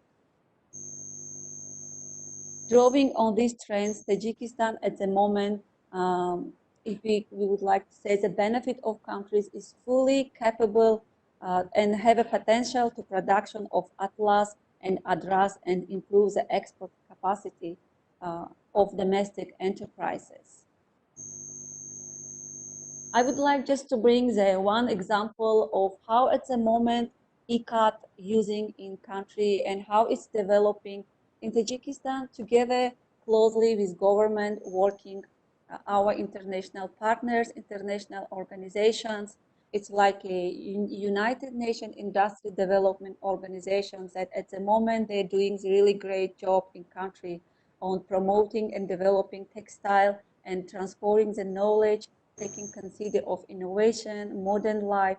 They're doing the great brand of Wow Textile that they now shipping these products to the worldwide. And also another international organization, it's International Trade Centers, European Union project that this year just started closely collaborating with our government. So they launched the project on silk, revivaling of silk and ikat in Central Asia. We are really good collaboration also with Uzbekistan. As you know, the Uzbekistan is our neighbor country, so we have a really similar tradition, culture, and together we are implementing such as big programs as well. So if we say about the special technique of the weaving of ikat, it's the artisans, grossomers, threads unraveled from the cocoon of the silk worm and were spun into the finest raw silk yarn, and bundles of silk threads were hand painted and dyed using the relief technique. Prasulier and Abrabandi ikat, we call it Abrabandi also here, before being woven on handlooms. Producers of ikat use the traditional natural dyes. So they actively use the natural dyes to give the silk softness, rich tones, which reflect the diverse spectrum of the nature palette. So it can be dried pomegranate, rind for gold, walnut, and they use all our natural resources to use natural dyes and to prepare the eco-friendly products as well.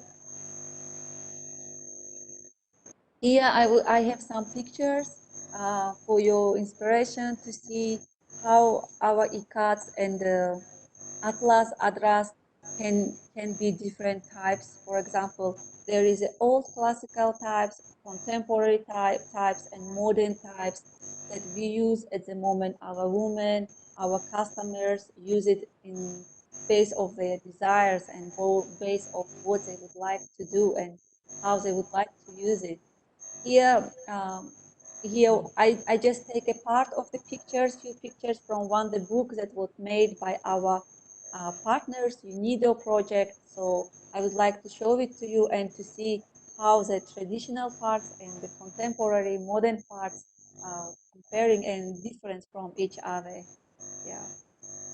You can see the pictures of the classic types of ikat and the old types that for maybe 15, 20 years also before mountain centuries, even we can say that before our mothers, our women wear it, use it really actively. But still for our days, there is a lot of people who can wish to use all types of the ikat design for and to show, to revival, to preserve our culture. And there is also another type, contemporary, atlas and adras. If I say atlas and adras, it is the ikat, it's the modern name of ikat that everywhere we can use it, ikat. When we say ikat, you can more easily understand it. So this is the contemporary types of ikat. So here we bring just some pictures, and if everyone of participants would like to receive the electronic version of this book, we can send it through our partners, through the Indian embassy to our partners. And here's the last types, the other types of ikat. So if you see, it's a little bit differences from the previous type, from the classic and the contemporary types of ikat. So I hope that this presentation was really interesting for you. And I would like to this slide to keep you also how at the moment in our modern life, the collaborations between the countries, how to promote this ikat industry also in the worldwide. Here's a sample from one of Indian designers, Mr. Asif Shaikh. I bring the samples of how beautiful dresses we can prepare, how we can combine our design and to develop it and with the joint collaborations. So thank you very much again, and I hope that in coming future, after this pandemic will be finished, we will collaborate again and we will be in touch with all of you. Thank you very much. Thank you. Thank you, Ms. Ikromi Nigina Nimon, for your presentation on the beautiful ikats of Tajikistan. Our next speaker is Dr. Anamika Pathak from the National Museum in New Delhi. She talks about double ikat patola, the jewel of the resist-dyed textile of India, which you saw a film on earlier. Dr. Anamika Pathak is a rich repository of knowledge and culture in motion.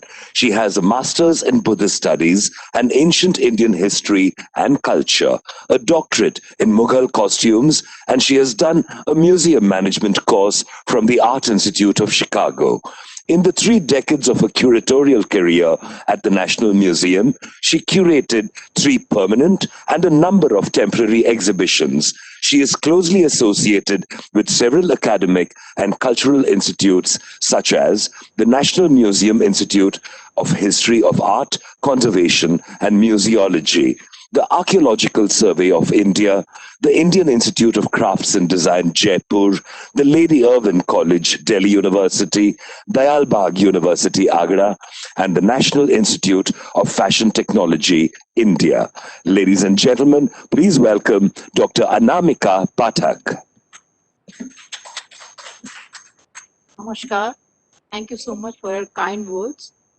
Indeed, I'm thankful to the ICCR and UPID for giving me the opportunity to share some of my thoughts regarding the double weaving on the occasion of 150th birth centenary of Mahatma Gandhi and my simple naman to Gandhiji, who has inspired so many people, and he was the binding force to put all us together on this special occasion. And my thanks to the organizers of the weaving traditions, textile weaving relations, textile tradition for making all kind of arrangements.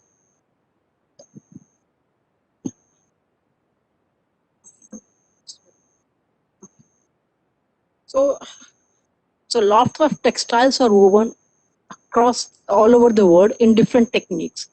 But the one technique which has attracted most of the people across the world is the ikat textiles or the resist dyed textile. Ikat weaving is the most laborious and complicated technique.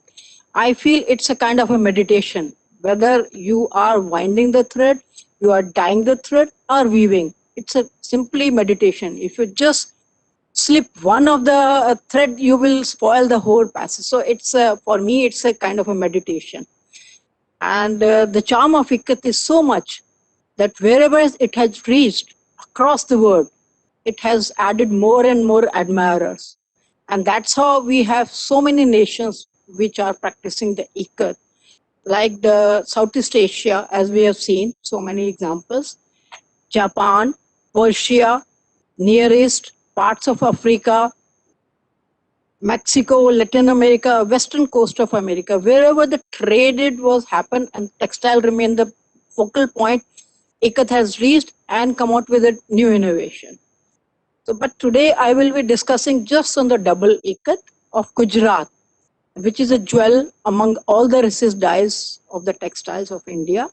Before I look at the historicity of the patola, which I've been asked to speak about the historicity, as since I have worked in the museum, so I have seen many pieces from a different departments. So I will just like to share some of the variations of the ikat of India.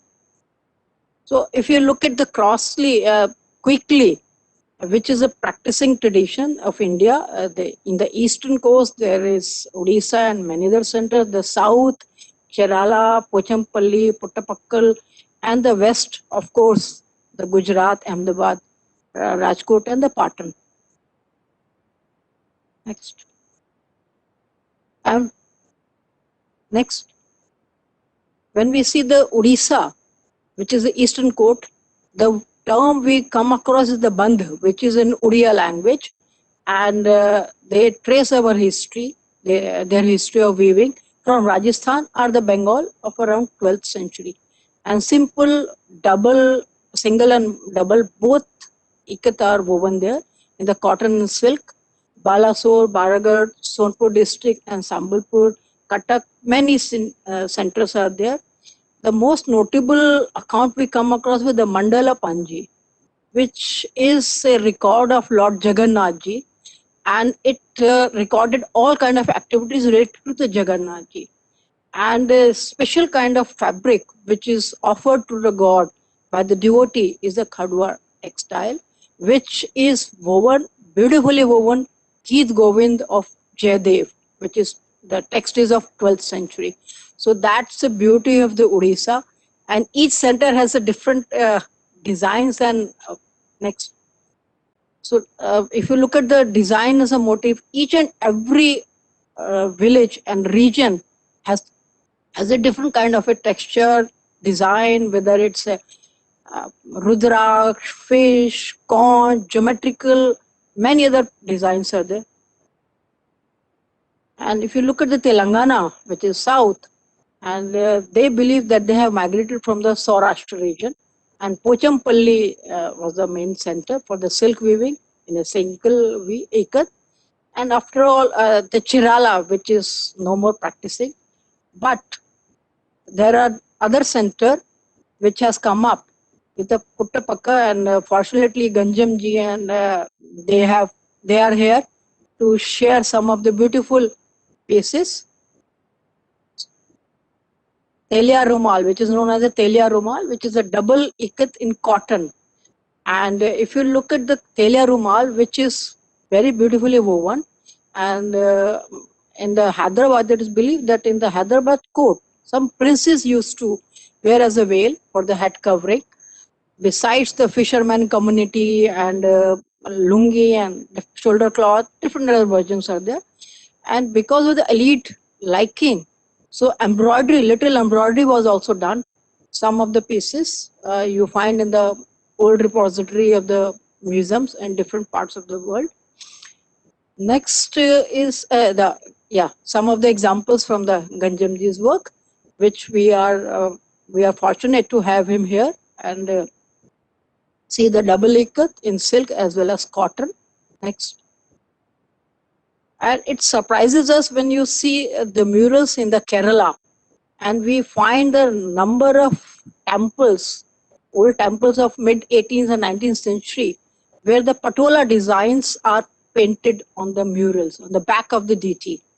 And if you just dig out some of the records, so I have come across with this beautiful 1908 photograph where the Trivandrum Palace was documented, and there were 3 patola saris were there. And it is told that Nagarkuli was the region where it was woven, but nowadays it's not practicing. But there are number of stories are there that priests used to wear, and it was gifted to the bride. And apart from the palace, next you can just witness some of the Padmanabhanpuram Palace. It's a royal puja ghar, and Bhagavati Shiva temple, Ichamuru, Koetam. So it's mid 18th and 19th century examples, and you can see the murals at the back of the deity. And it is believed that the rituals, not only the painting, and they were covered, the deities were covered with the patola dress, the fabric, plus the ritual things, as such conch and many other things were warped because of the preciousness and the auspicious thing.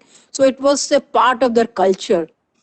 And apart from palace and the ritual things, if you look at the cultural diversity of the Kerala, we come across with the fishes, the boats, which are also painted.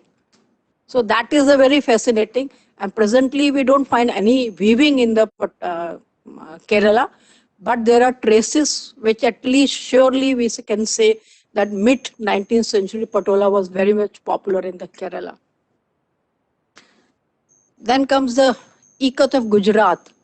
If you just look at the patola word, so in the Gujarati literature, from 11th century onward, we have come across with the patola word, and the Yash Tilak Champu, which is written by the Somdev, it mentioned about the term, but some of the scholars says it's just a silken stuff. So there is a difference of opinion among the scholars. The patolu, patola, patolia are the words which we often found in Sanskrit and the other regional as a Jain literature from 12th to 14th century. And if you look at the uses of the patola in the especially the Gujarat region, so we come across that the Hindu, Jain, and Vora community females, they used to wear, and they patronage kind of a thing, that especially at the time of wedding. So they used to have a patola saris, and they have a lovely heirloom, patola heirlooms. Each and every family has. Plus, in the Bohra community, there is a belief that an expected mother to a certain stage of a pregnancy, they are supposed to wear the patola sari. Perhaps because of the natural dyes used in the patola saris, which gives you the kind of a smoothness, the relief. So that was the reason perhaps the Vohra community, they adopted. When we look at the Patan, which has a very long history, and it lies on the north Gujarat region, and just on the bank of Saraswati, and near to that, hardly 50 kilometers from the Patan, there is a site Lokteshwar, which is a Harappan site. And if you see the motifs of a Harappan pottery, that resembles the beautiful symmetry of the patterns, whether it's a flower, whether it's a different kind of a motifs are there. And it lies on the lowland between the Aravalli Hills and Gulf of Khambat. And around 10th to 13th century, the Chalukyas of the Gujarat, they ruled. And very important, significant references come from this period. At that time, the Patan was the capital. And in the ancient one, in the medieval world, even in the present, if you look at the boundaries, they keep on changing. So at that time, the northwestern India was at present Rajasthan and Gujarat, both. If the most accepted reference of a Patan Patola comes from the 12th century, and it says that the Kumarpal of Chalukya of Gujarat, he invited the weavers from the Jalana, which is south of Maharashtra, asked them to migrate to the Patan, which is hardly 8 kilometers, and Salvis, which are at present they claim to be one of the family of that time, and they claim to be 35th generation who are weaving this patola. And the Patan Patola Heritage Museum, they have come up. It's a beautiful museum. Virtually I have seen, I have not visited that, but I believe must be a beautiful, just like a patola. Next. And very important epigraphic reference comes from the Mandsaur, which earlier used to name as a Dashpura. And it is presently in the Madhya Pradesh. But as I have mentioned, that geographical boundaries keep on changing. So the reference is that the guild of silk weaver, they have settled in Mandsaur. And they have come from the Lat region, which is the southern part of Gujarat, which means the weavers were practicing in 5th century AD in the South Gujarat region. And beautiful poetry is there in the scripture. Number of inscriptions there are there. And they mention that the silk weavers guild, they were the sponsor of the making of the temple of sun god, which is 437 AD is the date given for the construction of the sun temple. And again, after the good 36 years, the same community sponsored for the restoration. So which means they have a long tradition of silk weavers, and they were associated for the social and religious activities. Next. If you look at the ancient time, and the western India was comprises with 3 different provinces, Saurashtra, Andhra and the Lat. Lat we have come across with the epigraphy reference 437 AD, that this was the southern part of Gujarat, and this Saurashtra region was the most vital zone in the field of foreign trade. And the reference come from the 1st, 2nd century AD, and the textile remained the focal point of the trading. One of the next. When we see the visual references of that period, the Ajanta occurs to our mind, which is again the Maharashtra region. And the best part is, which means 4th, 5th century AD, where this epigraphic reference was there, plus almost the same period, 5th century, 4th, 5th century, this cave number 1, which shows the Mahajanak Jatak story, and it's beautifully narrate the story. And you can see the dancer, the musician, or the emperor. Next, are the couple, whether male or female, they are wearing the ikat kind of a thing. So at least tradition was existed that in that region.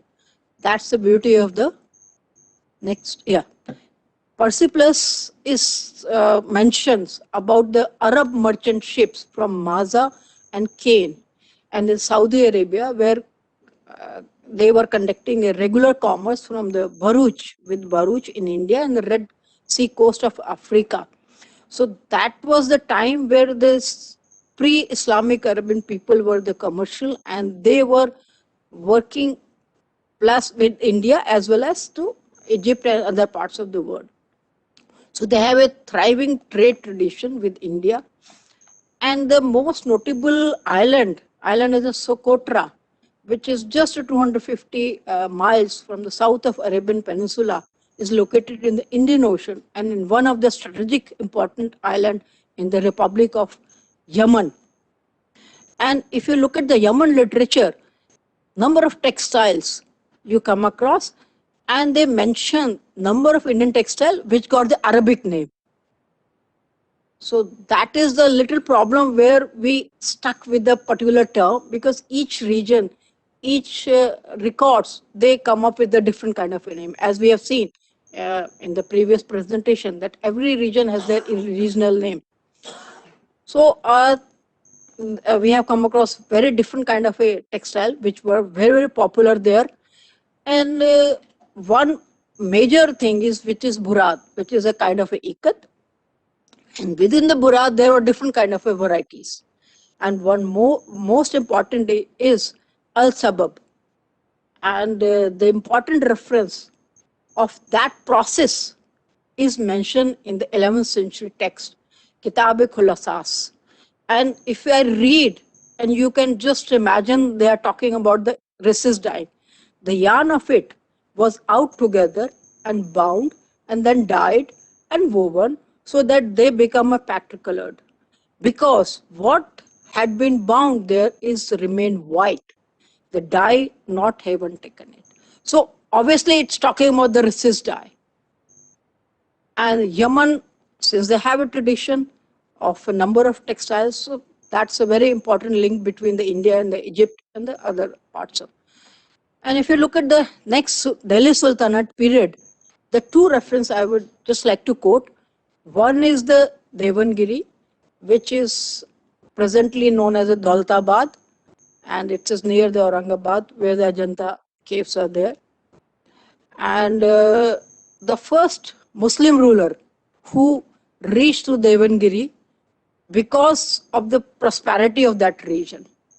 And they, Alauddin Khilji was his name, and he looted and raided twice that city. And there are a number of detailed account. I will just quote the textile part, where the Basram silk was he was offered, and patola from the Devgiri. And he, the Tariq-e-Shahi Firozshahi, they mentioned that 4,000 silk pieces and other items were gifted to Alauddin Khilji. And one more important reference to this Delhi Sultanate is that, which comes from the Muhammad bin Tughlaq period, when he asked his persons to go to the Chinese country, and he offered 100 meter of silk than, apart from the other things. And the author briefly mentioned that this silk was made of 5 color. Perhaps he is talking about the patola. Because he was Al-Buruni, he was not familiar with the terminology, so we can't say. But at that time, Gujarat were under the Muhammad bin Tughlaq, and he has appointed the Gaj-e-Mulk as a governor in that region. So there is no wonder that there was a link between both of them. And after that, if you, I will not discuss the Dutch and the French and the English, because that is well known, because it is in the English. I will just focus on the regional literature. And beautiful poetry come from the Gujarati literature. And around 12th century, there was a queen, Ranak Devi, who offered sati after the death of his husband, and that is around 12th century. And she wore the patola sari. And patola, as it's known that this is a wedding sari, so perhaps he want to go to the heaven with the husband with that sari. And number of other literature, Narsim Mehta's references there, the Jaisi references there. And if you look at the Jain literature, which is full of material culture, they have come out with a different kind of patterns, and you have to collaborate these patterns, what is known in that period, which is 14th, 15th century, and what is known at present. So this literature, Jain literature, shows not only the textual reference, but the visual references also. Because from the 14th century, from the 14th century, there are a number of texts which are written in the Jain manuscript, And if you look at the illustration of these manuscripts, you just remind the patola. Whether it's a Hansavali, whether it's a checker pattern, whether it's a stripes. And in the Jain literature, Prachina Phagu Sangraha, which is 14th century, they also talked that the patola was one of the favorite sari, and they mentioned the patolia word. So different names, different versions are there. And when we look at the design inspiration, and the very important monument is the Rani Ki Vav, which is at present in the currency of India. And if you just examine that 7 layers of inverted temple and more than 500, hundreds of panels, they beautifully illustrate not only the geometrical pattern, but the design which you often come across with the patola sari or that region. Next. I will just like to quote one, which is a Bandhanwar, which is well known in Indian Hindu society, that on every auspicious occasion, we used to hang the Bandhanwar of the mango leaf. So if you look at the Rani Ka Vav, which beautifully portray this Bandhanwar, and similarly, that is around 12th century, because it was commissioned and made by the Udayamati, Rani Udayamati, in her husband's memory, and it is around 12th century. And the similar kind of a Bandhanwar you can see in the Jain text, which is 14th century, and which is very common in the Gujarati, even today, which is made of a fabric. Next. And there are a number of beautiful saris. We all know that jewel kind of a motifs are there. And if you look at the white portion, if you just stare the white portion, it gives you the feel of a jewel, sparkling jewel. I mean, it's a popper, navagunjar, parrot, elephant, lion, geometrical pattern. Each and every patola has so much of things to share. Next. And one of the masterpieces which I have come across with the patola, which is in the National Museum collection, and I'm fortunate to see the piece, and it is 9-yard sari, and it has a patterny border as well as the pallu, which is the beauty of this sari. Next. So if you look at the unique feature of the patola, it shows a beautiful geometric pattern, floral, parrot, narikunjar or narkunjar, narikunjar, the panbhat, the bitter leaf, lion, elephant. These are the motifs we come across. The unique feature of this is perfectly symmetrical. All the designs, whichever angle you see, and you will find the symmetry. That's the perfection of the design. And also its ability to interpret the perfect geometry of a circle within the square. That's something special. And being able to draw your eyes to the beautiful color and a very settled way. Next. And if you just trace the perfection of the design right from the Harappan, which is 3rd millennium BC, Rani Ka Vav, and this particular jali shows the swastik as well as the pattern, 2 patterns within that particular jali, which is 12th century, the 14th century, Saraswati Pattu, and the detail of the Saraswati Pattu lower garment show the similar kind of a checker pattern, which we see in the 19th century patola sari. Thank you so much. Thank you so much.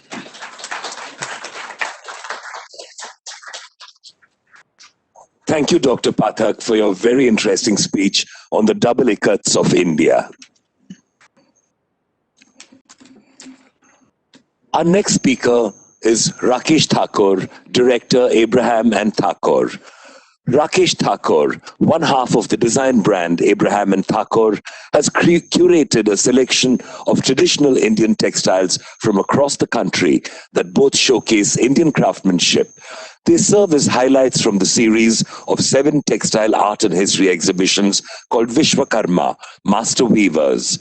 Abraham and Thakur are one of India's most successful and respected design resources for fashion and accessories. The label is known to craft contemporary yet non-conforming fashion that lasts seasons. The design sensibility is low-key, with a strong respect for material, form and craft, and reflects the way we live in urban India, creating fashion and textiles rooted in our Indian identity, yet with a contemporary and international take. In a consumer world of mass-produced fast fashion, Abraham and Thakur reiterates the belief that real luxury lies in specially crafted products in limited numbers of high quality. Ladies and gentlemen, please welcome Rakesh Thakur on Ikkat Now, Contemporary Translations.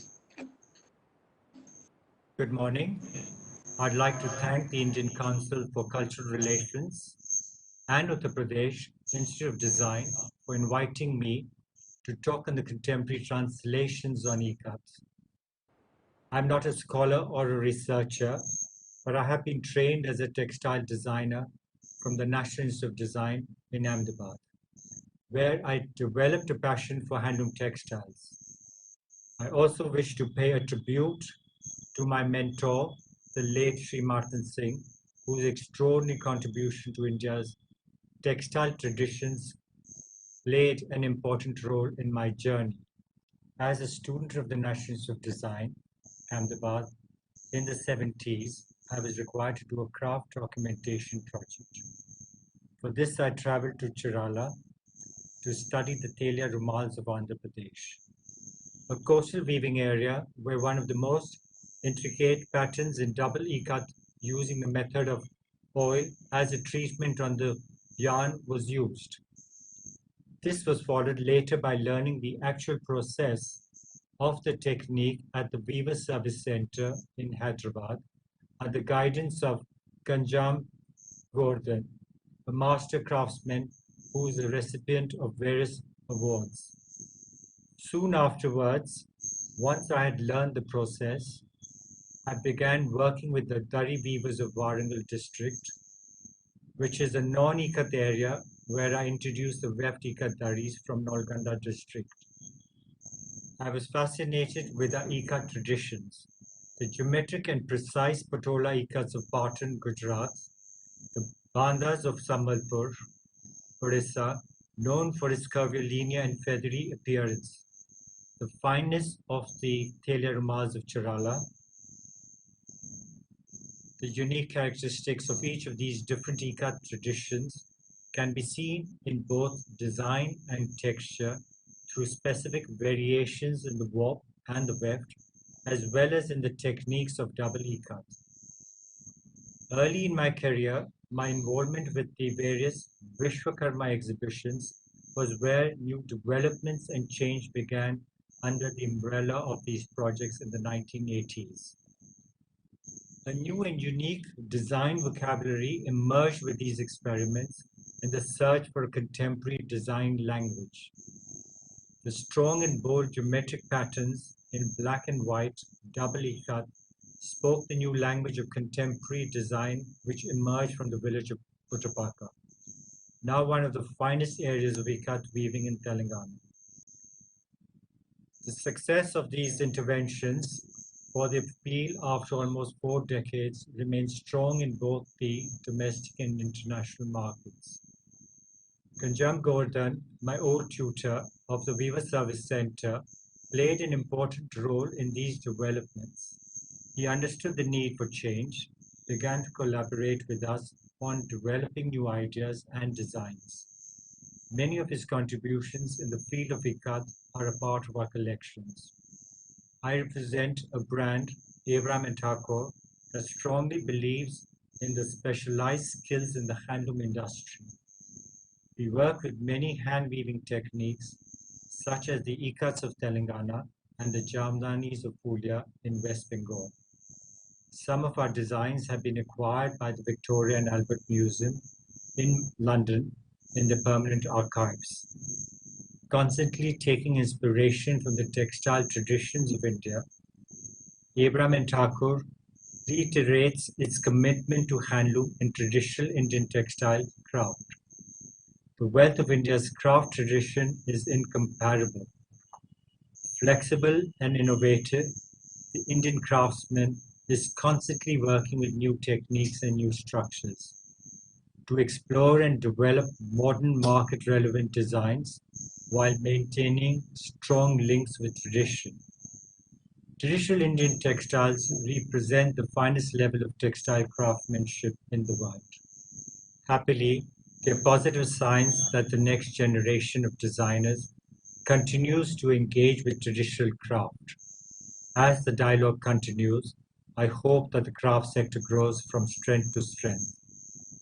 For in this mechanized and digital world, the greatest luxury we have are the invaluable handmade products that continue to improve the quality of our lives. Thank you.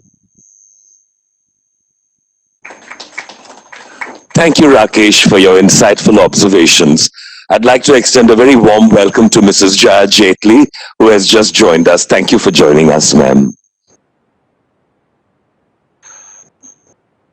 I would like to thank Poppy Dharsano, Nguyen Thitu Hang, Mr. Kantha, Nigina Ikromi Mimon, and Dr. Anamika Pathak and Mr. Rakesh Thakur for having given us such a fabulous first session.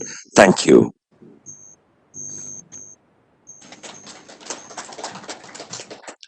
This brings us to the end of our first session on weaving relations, textile traditions. We will be starting the session on Azadi Ki Khadi, the fabric of freedom, in just a few moments. Oh. No, it's done, yeah. Let's go. It is done, yeah. All right.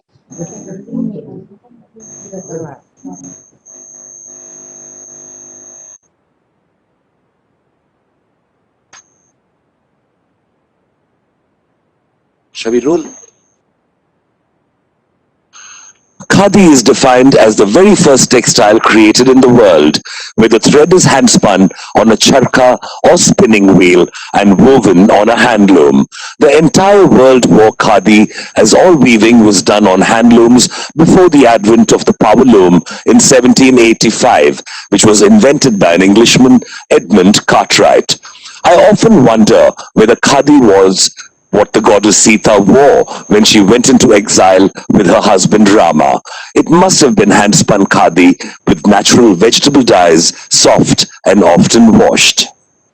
Said Mr. Vinay Kumar Saxena, Chairman of Khadi and Village Industries Commission, KVIC, looking at the performance in the last 1 year, the turnover of Khadi registered a growth of 31%. The body, under the MSME ministry, in the last 5 years, under the leadership of Prime Minister Narendra Modi, has witnessed the widest acceptance of brand Khadi in India.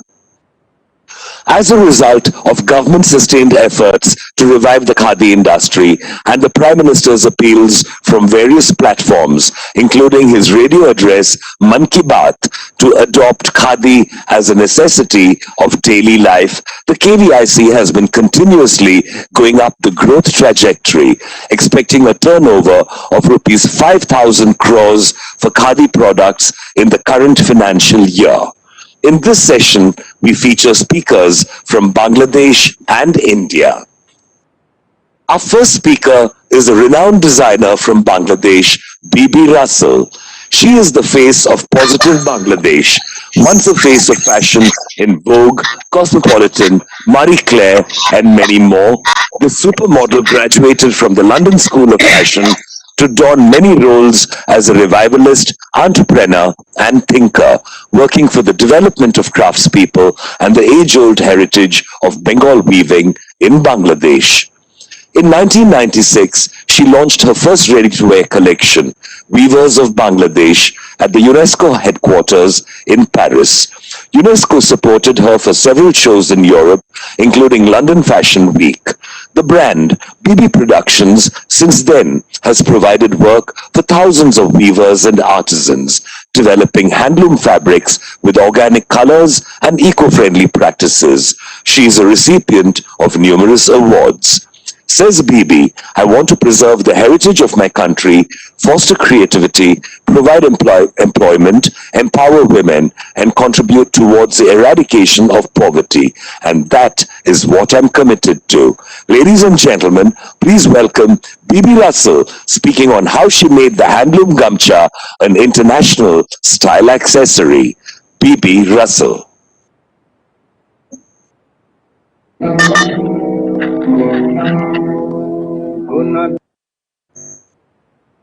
जी शुभ नाम हमारे गांधी जी है भारत माता के प्यारे नैया के केवनहारे है भारत माता के प्यारे नैया के केवनहारे ये प्रेम का तुमको कैसा मिला परिणाम हमारे गांधी जी गुण धाम हमारे गांधी जी शुभ नाम हमारे गांधी जी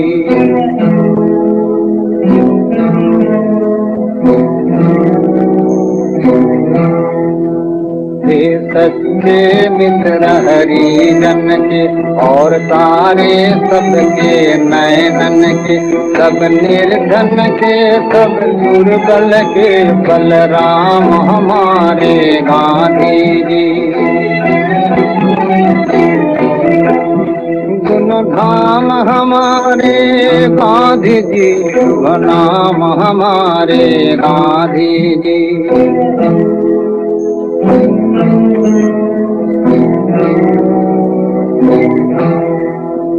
ओ बैठे हम अनमोल रतन अब पाए तुमको कौन जतन ओ बैठे हम अनमोल रतन अब पाए तुमको कौन जतन फिर आके सुना दो राम भजन हुई शाम हमारे गांधी जी गुण धाम हमारे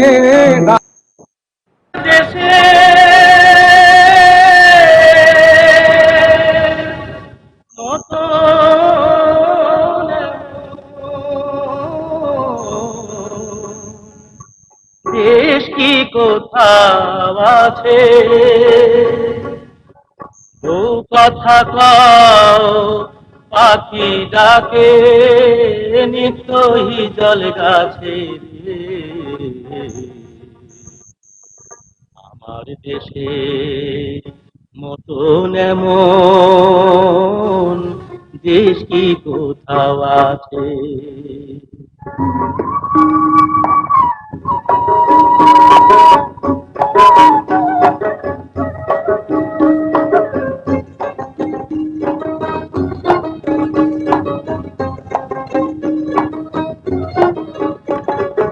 আমার দেশের মতন এমন দেশ কি কোথাও আছে ও কথা কও পাখি ডাকে নিত্যই জল গাছে নিত্যই জল গাছে আমার দেশের মতন এমন দেশ কি কোথাও আছে আমার দেশের মতন এমন দেশ কি কোথাও আছে ও কথা কও পাখি ডাকে নিত্যই জল গাছে নিত্যই জল গাছে আমার দেশের মতন এমন দেশ কি কোথাও আছে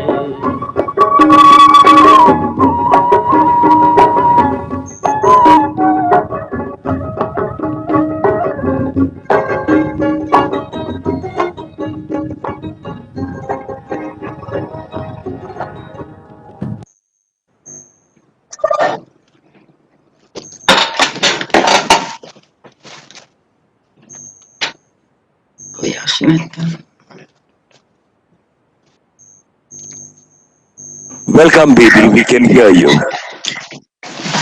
Good afternoon, everyone. First of all, I would like to thank to ICCR, UPID, and Indian High Commission in Bangladesh for inviting me in such a wonderful program, which is very close to my heart.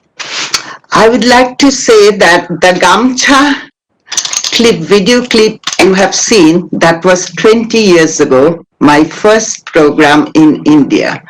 So that is first time I used all my outfit in Gamcha.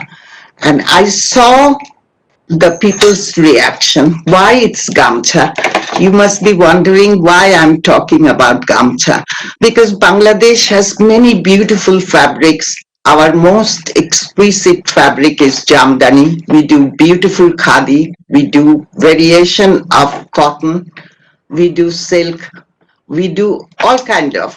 But I'm talking about Gamcha because that is the population, majority of Bangladeshi who lives in the village. Also, Gamcha has been used in India, Southeast Asia, and other part of the world. And today, Gamcha, I'm talking about Gamcha because I grew up in Bangladesh. My childhood was in Bangladesh. Part of my teenage was in Bangladesh.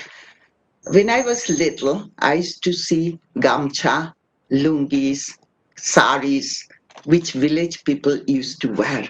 And Gamcha made me come to this profession. I was so fascinated by this gamcha, how the weave, the color combination, all these things which inspire me. I used to think I have so many color pencils, so many things, but the village people can do better color combination, better kind of design. So today, whatever I am, I'm inspired by this weave. And that is why I chose Gamcha, because I know Luva is talking about Jamdani, which is our exquisite, and UNESCO gave the Jamdani intangible heritage of Bangladesh, of the world. And Gamcha, you all know, during this pandemic time, it's one of the most difficult time for all the profession, especially for the craftspeople. Since March till now, they hardly have any markets, and maybe a lot of people, I would like to say, all the young generation and everyone, because we don't know after agriculture crafts is the second largest occupation for us, for India and all these countries who has this beautiful heritage to make wonderful things by hand. And today they are going through such a difficult time. So with me, with my organization, BB Productions Fashion for Development, it's a self-funded project. What I start to revive Gamcha. I started to do beautiful things in Gamcha. And one very important thing I want to tell, because there's so many people there, experts there, because I have never designed anything which is not hand woven or handmade. I have never designed anything synthetic but natural fibers, So traditionally, Gamcha is a poor people towel which village people use. Today, I'm using Gamcha as a towel. I'm sure a lot of you use Gamcha. So mainly Gamcha is hand woven, but today with this 2020, people are doing Gamcha in power loom or machine made, but I used Gamcha is 100% cotton. What I have done in Gamcha, because Gamcha weavers, they can do beautiful design, but today we have to be careful that what colors they are using, whether they are making pollution, because look, we are all stuck in this pandemic. What we have done, we become so inhuman. We didn't care about the nature. We didn't care about these craftspeople. So what I have done, using their pattern, did a diversified combination, have done with Gamcha, with the yarn, maybe 100, 120, 150. I even have done Gamcha, 200 count. And all I want to say to you, my biggest sell in the world is Gamcha, because I have from Queen of Spain to Antonio Banderas to everyone won Gamcha. Even this pandemic time, which is so difficult, I have done a solidarity bundle with Gamcha. and it's been exporting because it's affordable. It's very nice to your skin because it doesn't make any irritation, color fast, and all we have to do, I want to tell, please, all we have to do, I have never changed traditional way of weaving because it's such a beautiful thing. I made it with the help of this incredible craftspeople, not only in Bangladesh, I worked in India, Africa, Latin America, Southeast Asia. They really have the magic in their fingers. You just have to give them trust, respect their human dignity, and you see what they have done. I mean, incredible work. I worked a lot in India. My salute the craftspeople. You have every state differently. Gamcha is all over. Look at Assam Gamcha, look at in West Bengal Gamcha, look at in north of India Gamcha. In Bangladesh too, we have every district, we have different kind of Gamcha. And even if you see our 71 ward, people are holding their gun in Gamcha, they are pulling, covering their head in Gamcha. So Gamcha is a multi-use fabric, and you can really, in this time, this situation, people can afford it. But we have to be careful, make sure that power loom and handloom gamcha doesn't come into it's already in the market. So to give the support, I would like to say everyone in this difficult and extremely uncertain times, it is our collective responsibilities to support the weavers and also to protect our exceptional heritage. If each of us buy one piece of maybe sari, maybe anything, scarf made by the weavers, we can revive them again. Thank you so much. So much to invite me. I can see Jaya and everyone so much for this such an important thing. My life is, I don't do anything but to work to revive, save the craftspeople and help revive their dream. Thank you so much. Thank you, Baby G. Thank you so much for the wonderful work you do in supporting the artisans of the world. Thank you.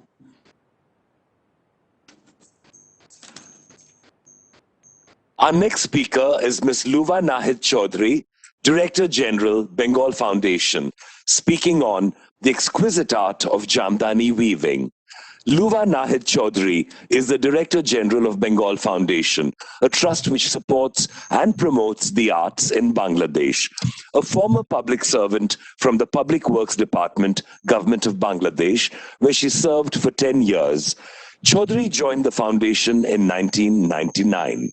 She steers it in its present role as a multidimensional art organization in Bangladesh and is responsible for launching many important cultural initiatives. She speaks on the beautiful textile art of Jamdani. Ladies and gentlemen, please welcome Luva Nahid Chaudhary.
hear me? Ma'am, we can hear you. And wonderful. Good afternoon, everyone. I would like to thank the Indian High Commission in Dhaka and the ICCR for inviting me to speak. And I would like to take this opportunity to pay tribute to the memory of the great leader of social reform, Mahatma Gandhi. As an arts organization in Bangladesh operating for the benefit of the public, our programming at Bengal Foundation is aimed at making engagement with the arts transformational, and we aspire to do so from a multidisciplinary approach by investing in music, crafts, art, literature, and culture. We have just seen a very short presentation on the Jamdani Festival that we had last year, and we've had such wonderful things from Bibi Rasa just now. Provided great leadership to the textile, crafts and design sector in Bangladesh. I would like to talk briefly about our engagement with Jamdani. I'm sorry to interrupt you, Doctor. There's some background noise coming in from your mic. I think something is rubbing against the mic. Could you just check the sound quality, please? Is this better? From yesterday, there's been trouble. Is this better? It's a little better, ma'am. Thank you. So I was talking about our engagement with the Jamdani last year, along with the National Crafts Council of Bangladesh. It was a 2-year project on the revival of Jamdanis. As you well know, Jamdani is a quintessentially Bangladeshi product, and Jamdani, as Bibi Rasa has just mentioned, it is listed in the UNESCO's list of intangible cultural heritage of humanity. Jamdani is one of the finest muslin textiles in the world, a proud heritage of the weavers of Sonargarh, Rupganj and Shetirganj in the Narayanganj district, which is situated on the confluence of two rivers, the Shetalakha and the Dhamra. And unlike the techniques used for embroidery of prints, Jamdanis are woven directly on the loom using the weft technique. Its designs are unique and delicate and are suggestive of floral motifs. It is a technique that has traditionally been handed down from generation to generation through oral instruction from master to apprentice. The Jamdani reached its pinnacle of excellence during the 16th century under the patronage of Mughal rulers. However, the shifts in power in the 19th century during British colonial rule deprived artisans of their most influential patrons, and the use of machinery in the English textile industry, as well as the subsequent import of low quality but cheaper yarn from Europe also, amongst other factors, contributed to a steady decline. Large crafts organizations such as Tangal Shari Kutir in particular, who are also executive partners in the Jamdani Festival of 2019, have, through continued product development and market research, used finer, introduced complex designs, and helped the re-emergence of Jamdani as a high-value item. They've also focused on social compliance by discouraging child labor, supporting weavers to bring young apprentices who had dropped out back to school, and pushed women to join the weaving process. The Bangladesh Bureau of Statistics survey of 1990, 2003, and 2018 revealed that handlooms are gradually decreasing, unfortunately, both in terms of active looms and total looms. However, the survey also came up with two interesting revelations. The number of Jamdani looms and female participation in the handloom sector had seen a marked rise. The biggest reason for iron looms is a lack of capital and excessive increase in yarn price. Although the banking sector reports show that subsidies in the textiles and Jamdani sectors have grown, but it has not been possible to close the gap. Speakers at a seminar held at the occasion of the Jamdani Festival stressed that market study and statistics were incomplete, and women entrepreneurs needed better access to finance, as it has been demonstrated in the case of small loans and microfinance, that women borrowers are actually better performers. The weavers are skilled and have in-depth knowledge, even though they may not have a formal degree in it, but they need financial literacy presented in their terms, not top-down, to enable them to better understand the rate structure and to access capital. Financial instruments and schemes need to be revised to suit the current realities.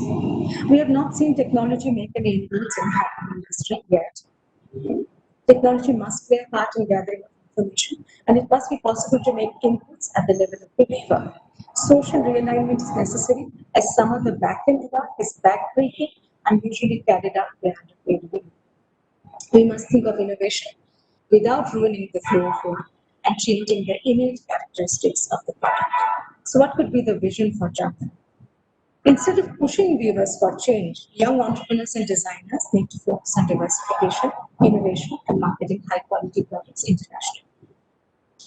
Bangladesh is the world's second largest exporter of ready-made garments, but it hasn't been possible to turn that into an opportunity for handmade textiles. In recent years, many RMG exporters and manufacturers in Bangladesh who have thrived well have turned to try to create high-value upmarket local brands.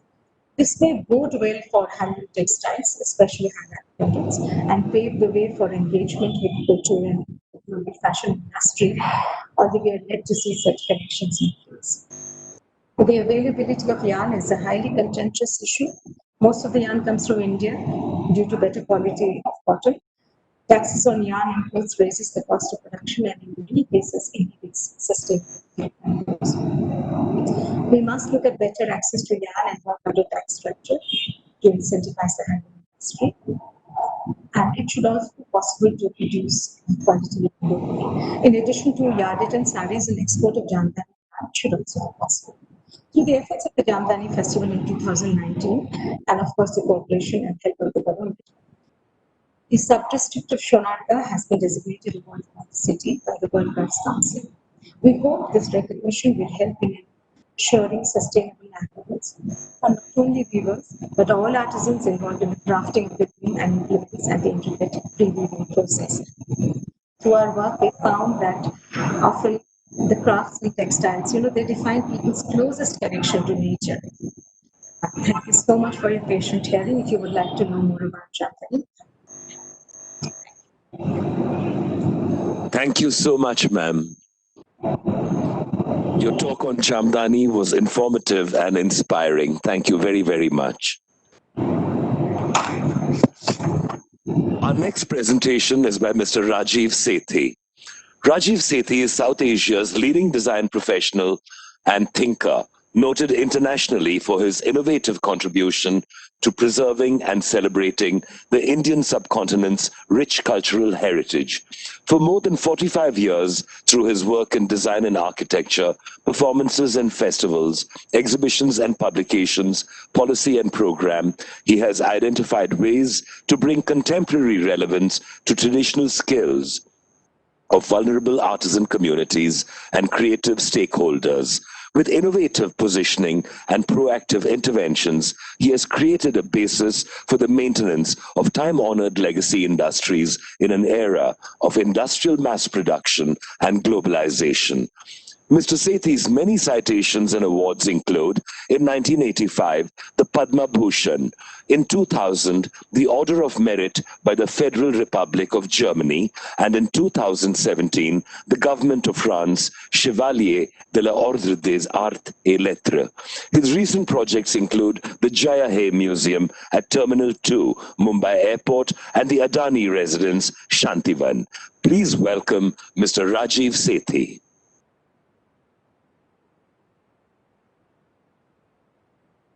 Warp and weft as a metaphor for life, of our body and soul, of our social and economic connections across cultures.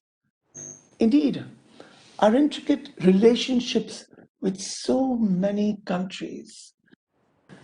This is a hugely topical endeavor, and my profound pranams to Shipraji and Shri Sahasrabuddheji for organizing this very seminal engagement with textiles. Perhaps more than the weaving skills, I will speak more about our ability to fasten dye on cloth and the enormous color palette we have invented over centuries that has made India what it has become, or what it became. So I will begin our journey today with the story of color. Look at these two colors on this Banjara embroidery. This piece was found near a city made infamous for coolie tech, giving a new adverb for unemployment, to be Bangalored. The red will take you back to the Indus Valley, a civilization more than 4,000 years old, where a small fragment of coarse cotton, perhaps dyed with manjitha or al, madder red, left its impression around a vessel in Mohenjo-daro. Al comes from the root of Rubia tinctorum, the madder plant said to evoke the concept of power and Shakti. The second color in this embroidery, Neela, was dyed with indigo, replete in dark, magical nuances. It takes us into the gardens of ancient alchemy, laboratories of Rasayan, searching for the elixir of life, freeing body and mind from the onslaught of time. Much else can be read in the balanced play of madder and indigo. One, the color of ox blood, life-giving eternal force. And the other, deep, elusive, resonant with primordial memories. Together, Neelal formed the two ends of India's basic color palette, introducing a new plant chemistry with natural mordants invented by our master dyers. Here was our own tryst with the rainbow, dyed in the sap of nature, that my grandmother would remember names of 96 colors. I barely can remember a few. Like indigo and al, even today, many plants could be used in the disappearing process of natural dyeing that are described in Ayurvedic pharmacopoeia. The discovery of these two colors also marks the beginning of an incredible saga of a nation that actually clothed the world. Look at these specimens found in Lower Egypt, made in the 13th to 16th century, now known as the Fustat fragments. Composed largely of printed cottons fixed magically with India's discovery of fastening color with myriad myrobalan. Notice the colors of Neel and Al on the early specimens, so similar to these Ajrak prints of Sindh and Kutch, made even today. Probably used with great reverence as tomb coverings. Indian fabrics, then famous for their quality, were also carried by Arab traders across the seas for barter between Egypt and Sudan. The Silk Route entrepreneur, as a precursor to our e-commerce today, determined intercontinental trade spanning the globe. There has always been a certain level of give and take in the passage of our civilizations.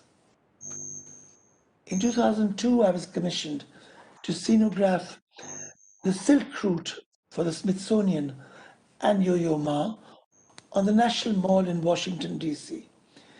We were explaining the imperative of commerce and trade for building trust and bridging cultures. I must commend the ICCR and UPID for its inventive use of soft diplomacy, although I don't think it is soft. Giving creative people an opportunity to foster new relationships through the warp and weft of textiles. This will lead to greater synergy in a neighborhood so beleaguered with discord. In Washington, too, waking up to the horrors of 9/11, involving artists and craftspeople from over 22 countries, the names of which Americans couldn't even pronounce. Kazakhstan, Uzbekistan, Kyrgyzstan, Tajikistan, was an act of proactive healing. Some of these countries are representing their traditional skills here on this panel as well. Bapu can certainly help us seek conflict resolution of one kind in our troubled subcontinent. I believe what culture can do, politics can't. On the mall, we had laid out artistic renditions made on textiles of major landmarks as sentinels of arrival, from Venice, St. Marco's Basilica, all hand-painted, hand-done, Istanbul, the Bamians in Afghanistan, the Samarkand, Xi'an in China, and the Nara in Japan. All the props built and seen here were handmade and hand-woven in India, bringing hundreds of craftspeople and performers together for the first time. When we come together, we create a cultural outreach of a world-class standard. We made dozens of tents and textile walls displaying syncretic representations while enclosing the festival precinct with evocative boundaries that stretched for miles. Here is one Kanath demonstrating the quintessential blue pottery committed artists from Jingdezhen to Kurja, connecting them from Iznik to Delft. Another with the tree of life motifs, replete in textiles and architecture, across cultures spanning the entire trade routes. The prolific carpet trade with its varied and yet uniform itinerations from Korea to Italy were on display. In astronomy, a Timurid concept of the sky from Central Asia, a Jain and Arabic one from India, and a Buddhist design from China, all embroidered in India. Buddhism was the spiritual connect. I got Indian artists to replicate the Dunohang cave paintings from China on these walls stretching over the entire mall. Millions of visitors visiting Washington on the 4th of July weekend seemed to be enthralled with these cross-cultural manifestations. Many learned about other cultures that gave them, for example, the celebrated design of their Capitol Dome, the Washington's Capitol Dome. The media claimed that they'd never seen an event as evocative in this scale before in a country that was also waking up to terrorism. If I may use this opportunity to request the ICCR, why should such elaborate representations of our parts of the world remain showcased only in foreign institutions? I hope our government will promote holding similar cross-cultural manthans, showcasing creative and cultural enterprises of Asia in India as well. Once, obviously, when we can get over the pandemonium of webinars. So back to our story of textiles. History shows how cotton muslins from India were highly prized, even in Babylon. They were referred to as Sindhu, indicating their origin in the Indus Valley. Roman emperor paid fabulous prices for the treasured Indian cottons known as woven wings. In ancient India, cotton muslins produced in the Ganga-Yamuna basin were known as king's muslins, Chitravirali, Pushpa Pattas, referring possibly to the patterns of flowers and birds woven on very fine cotton fabric in the manner of intricate muslins of Dhaka, and Tanda in Uttar Pradesh. Buddhist literature has many references to the magnificent cotton spinners and weavers of Kashi. Spinning was the work of women, and the fabric was calendared and perfumed and so finely woven that oil could not penetrate the cloth. A cotton cloth from Kashi was used to wrap the body of the Chakravarti, the emperor. It was also used on the body of the Buddha when he attained nirvana, his eternal rest. Over 2,000 years ago, the Arthashastra refers to textile design workshops established under the patronage of Maurya kings. Gifts of scents, anjan for the eyes, oils, flower garlands, and other adornments were given to the weavers to increase their joy and zest in their working. Hundreds of years later, in Mughal India, these wondrous cottons, the Malmal Khas, were given poetic names: Abravan, running water, or Shamam, morning dew. They were said to become invisible when wet and stretched on grass. A panda washing his dhoti could chuck it into the air, waiting for it to dry when it floats down. Ancient India's incredible range of textiles could well be the story of India's wealth. Up to the 80s of the last century, before the digital billionaires, think who were the richest men in India? All textiles, but machine-made.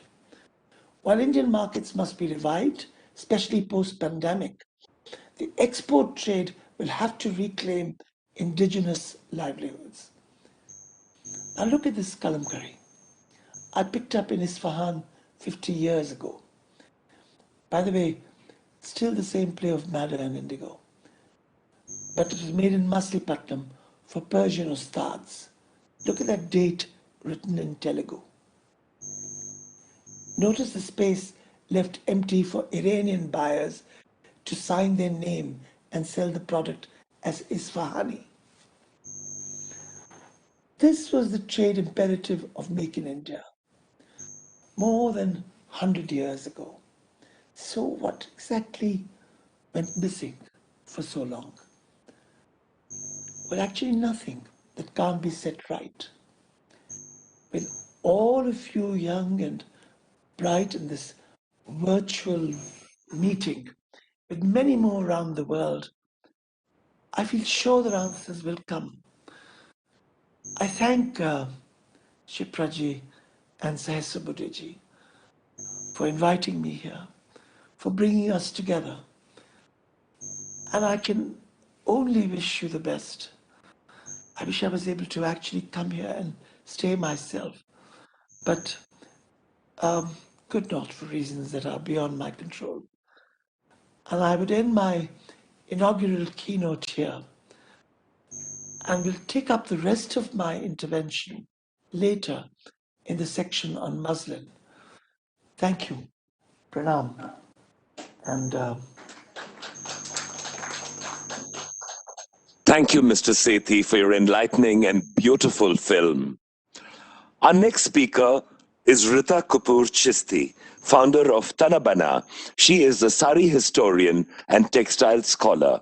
She is the co-author and editor of two very important books, Saris, Tradition and Beyond, and Handcrafted Indian Textiles, Tradition and Beyond. Please welcome Mrs. Rita Kapoor Chisti.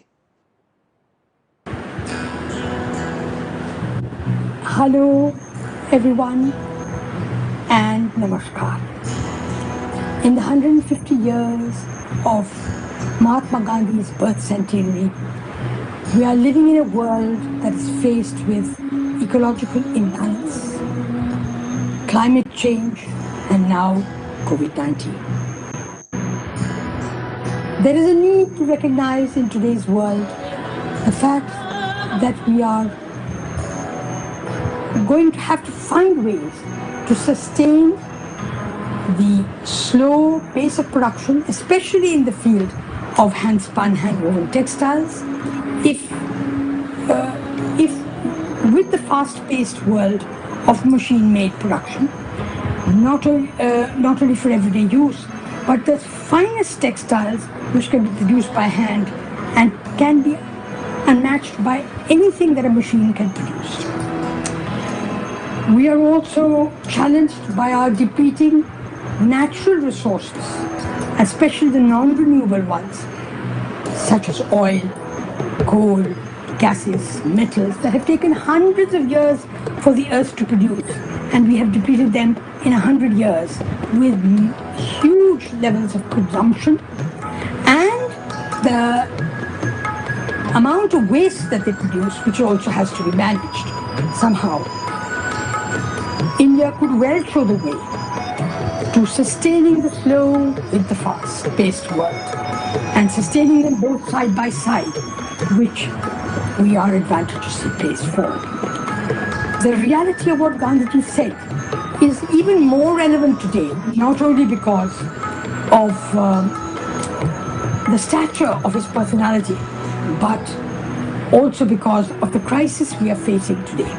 In his lifetime, Mahatma Gandhi saw the relevance of hand spinning and hand weaving as not only a liberation movement from colonial rule, but also an act of strengthening the human spirit and a bringing together of the head, the heart, and the hand.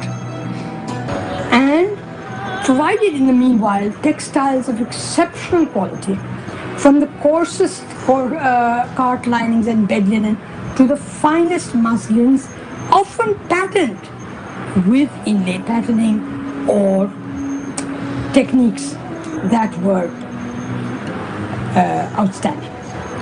He recognized the broad base of hand spinning and hand weaving provided a social and economic circumstance, especially in rural India, for natural fibers, cottons, of which we had more than 80 varieties, silks, of which we had 40 to 80 varieties, and so many kinds of wools, from sheep, goats, camels, and that provided innumerable varieties, from the very rare ones to the more commonly used for everyday purposes. What's interesting about hand spinning is the fact that we can, it can sustain an interdependent series of processes that are required to be done by hand and produce qualities of fiber and fabric that are peculiarly special to hand spinning, such as the cultivation itself, the picking, the cleaning, the separation of it for spinning, the combing, the carding, the seeding of it, and the seed becomes, in the cotton especially, becomes essential for the next planting. The yarn is finally measured in 1,000-meter lengths, made into a hank, and the number of hanks that go into making a kilo helps us determine its count of fineness. Today, the finest we can spin is approximately 100's count.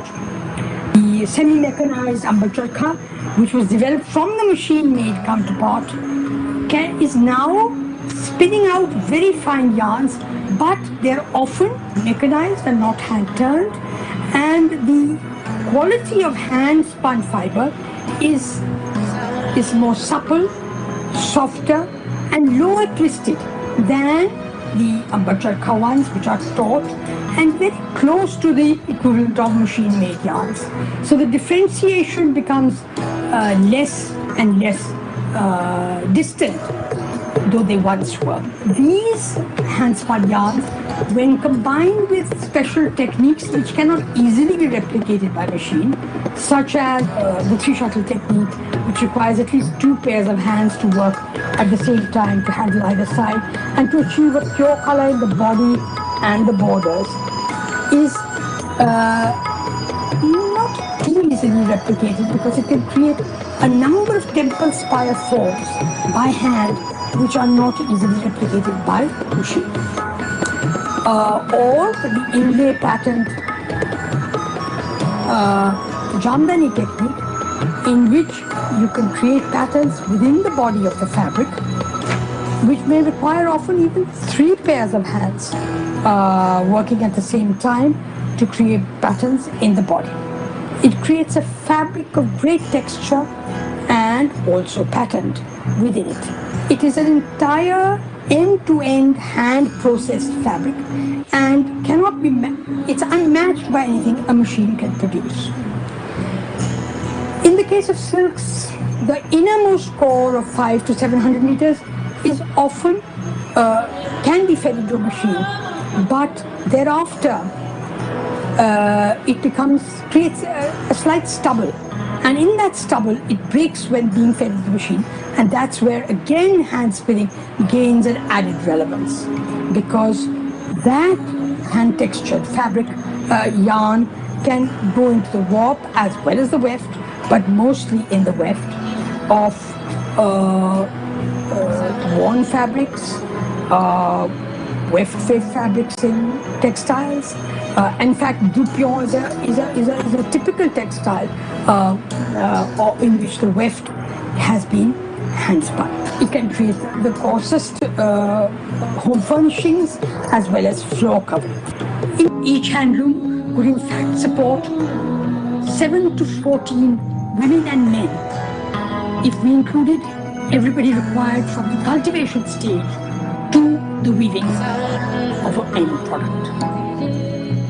India could perhaps be the only country in the world that can still do this, combining of hand processes with the faster machine processes. Thank you very much. Namaskar.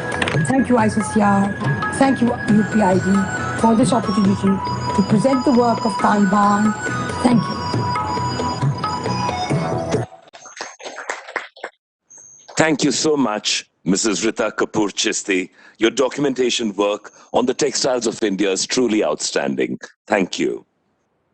This brings us to the end of our second session, Azadi Ki Khadi, the fabric of freedom. A big thank you to Ms. Bibi Russell, Ms. Luva Nahid Chaudhary, Mr. Rajiv Sethi, and Mrs. Rita Kapoor Chisti. Thank you very much for being part of Weaving Relations, Textile Traditions. Our third session is dedicated to the royal heritage of handloom. Speaking on behalf of the incredible and treasured handloom textiles of the world, here is an entity that ticks all the boxes of the new world order. As we dispense with fast fashion and move towards a more meaningful appreciation of slow fashion with sustainability, biodegradability, and luxury as its hallmarks, we find that it is the handwoven treasures of the world which will rise to the top of the fashion pyramid.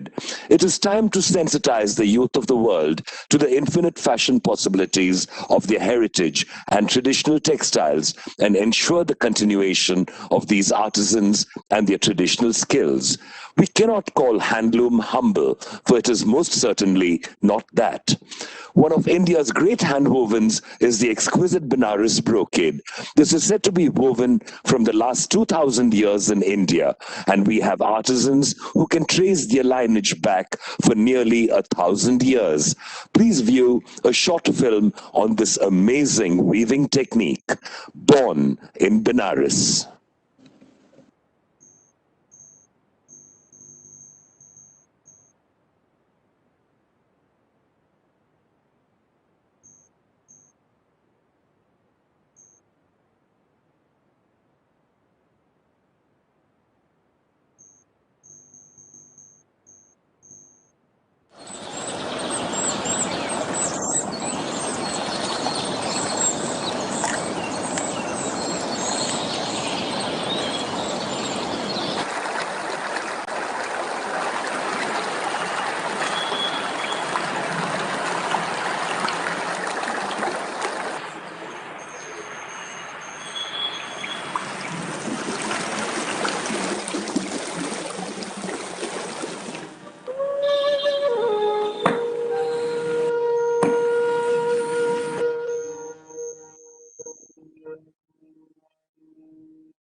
Banaras, a city which is older than history, older than traditions, even older than legend, and looks as old as all of them put together.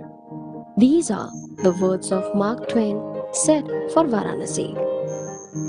Varanasi is an archetype of India, a city that holds within the essence of numerous centuries intact, a city that delves in intense emotion and liveliness, which stirs the deepest recesses of soul.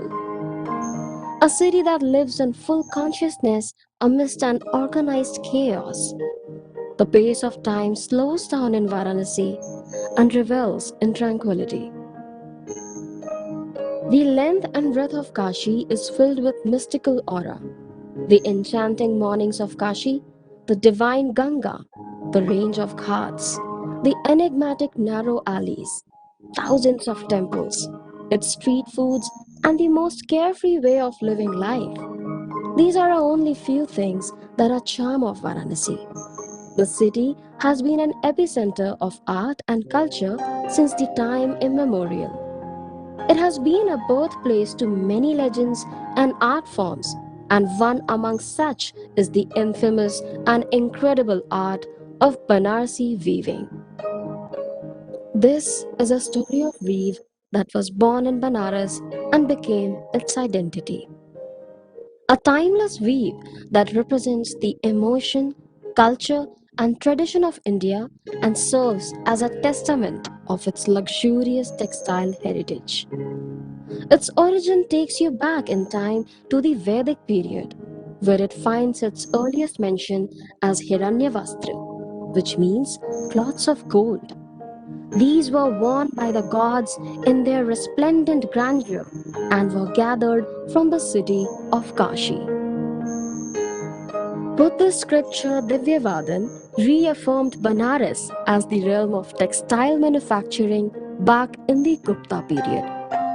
The city was well known for cotton weaving hub during those times, and silk too was produced here. We find the references of fabric which were richly embroidered in gold and known to be Kasika Vastra. It is said that Buddha sanctioned the use of Kauseya Pravara, that is, silken shawls, or chadar to the bhikshuks or Buddhist monks.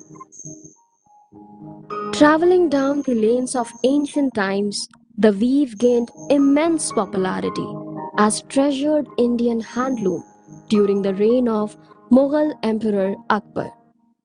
The ever chaotic by-lanes of Banaras was now filled by the cadences of loom, and artisans began to spin the tale of intricacy and dedication in mass. This was the time when we could witness the confluence of multiple cultures delineated carefully on the textile. The paisleys marked the Persian influences, whereas the centuries-old Jamdani showed the influences from Dhaka. Inspirations from nature and culture were lushly embodied in these rich semblance of silk, reciting a lore of flora and fauna, lifestyle and architecture, infused in hues of gold and silver zari. The jhala motifs of the temples, asharfis of the Mughals, enchanting floral vines of royal gardens are widely depicted till date. Silk in India is considered to be the purest and most sacred thread as it is a natural filament. Hence, enjoys a status of huge prominence in Indian tradition. Since olden times to now, Banarsi saris has been an essential part of Indian weddings. Earlier, real flattened gold and silver zari were used to create these ornate weaves, which evidently made it nothing less than a hand-woven treasure. It almost became a tradition of passing it on to generations as a family heirloom. Even today, no trousseau is complete without a Banarsi weave. The eclectic mix of pious traditional shades and extravagance of intricate motifs merges well with the nuptials and lends absolute regal appeal to the stately Indian bride. Creation of these timeless beauties is a process of giving a tangible shape to a mere thought. That is what art is all about. It starts with procurement of raw material. The next step is degumming the yarns, followed by dyeing the warp and weft yarns separately. Now, the loom is set up with threads. Jacquard cards are fixed to the Jacquard machines, and the weaver puts his soul to achieve exquisite designs. Banaras has carelessly scattered art. Banarsi is just not mere textile, it's an art. And the man behind the loom is an artist. We can say in every creation an art is seen. It is a brand that has been there for centuries. Banarasi is simply timeless. स्तुति की शुरुआत जो हुई थी वो साड़ियाँ खरीदने से शुरू हुई थी. वो इंडियन टेक्सटाइल के लिए जो एक सम्मान था दिल में उससे शुरू हुई थी. And then it was getting connected, appreciating their work, correcting their work. Studit started with one loom and we are almost working on 80 looms now. लगभग 3 साल हो गया इनके साथ काम करते हुए. हमारा काम लगभग सब खत्म होने वाला था और वो अच्छी से अच्छी डिजाइन बना रहे थे. कोई खरीदार नहीं था. अब कुछ सोचना नहीं पड़ रहा है. अच्छा से अच्छा भारी काम बना के ले आके जमा कर देते हैं और अब इनकी मदद से हमको बहुत अच्छा काम हमारा चल रहा है.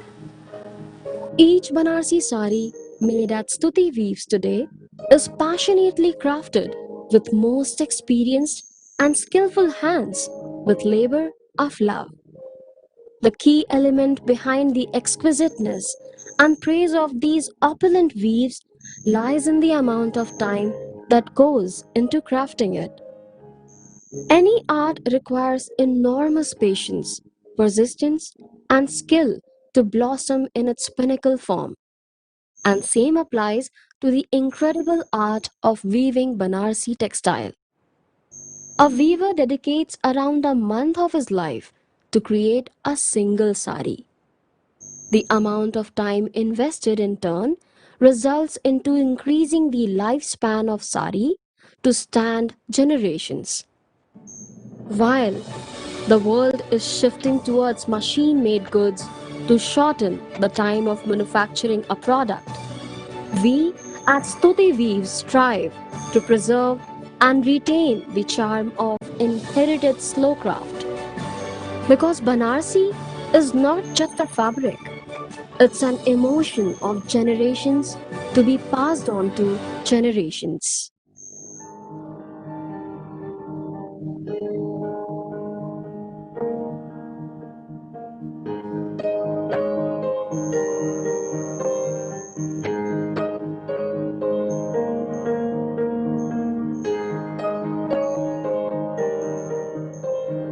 In this section, our first speaker is Chandrika Tamang, Director, CDK. She is speaking from Bhutan. Chandrika is a creative director in charge of design, business, and research and development. She did her basic training in tailoring and apparel design from the National Institute of Design, Gandhinagar, Ahmedabad in Gujarat in 2015. Her work encompasses many revival projects, and she is committed to promoting the handlooms of her country worldwide. Please welcome Chandrika Tamang speaking on Royal Textiles.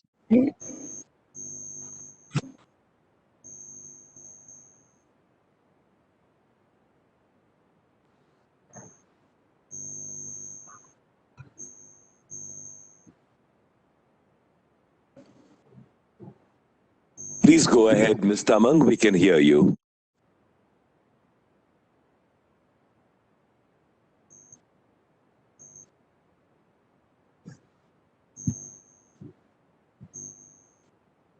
Is her volume on?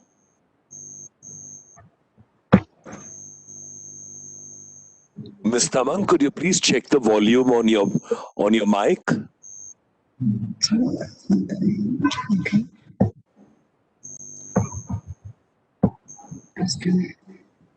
We can hear you now.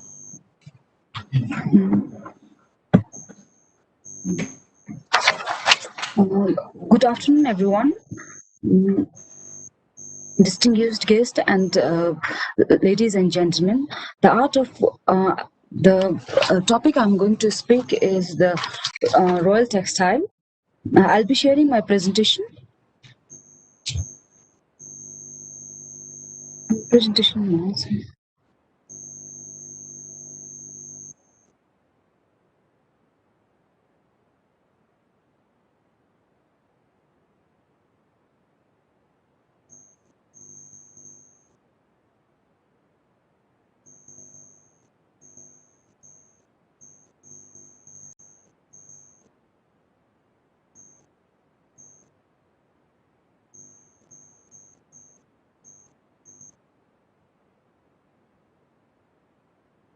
Audio coming through, Ms. Tamang.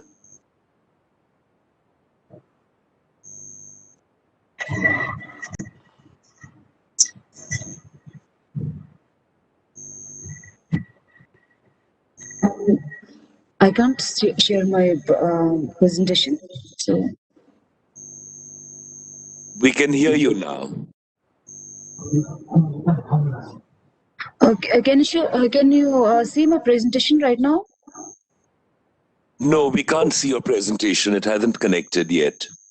Yes, the share icon is disabled. The share icon? Yeah. Bala, could you just check that? See?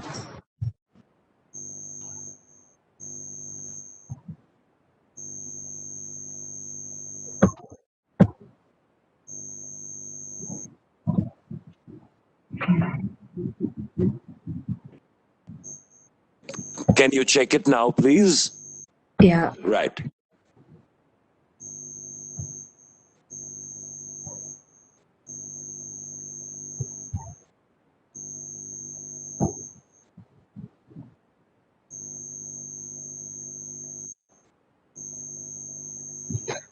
Thank you so much. Can you hear? Can you see the presentation right now?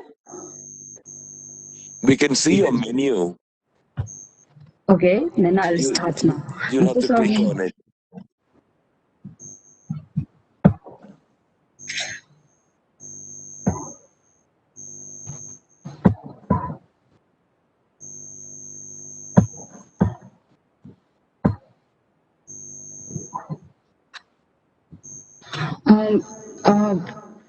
Is it okay now?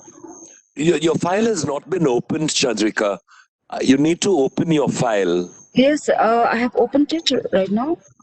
We can still see your menu.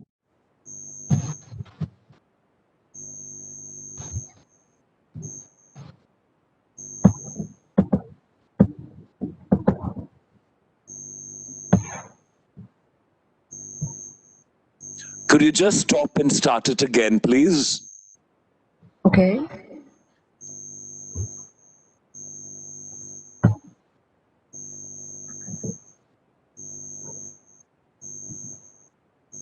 Just hang.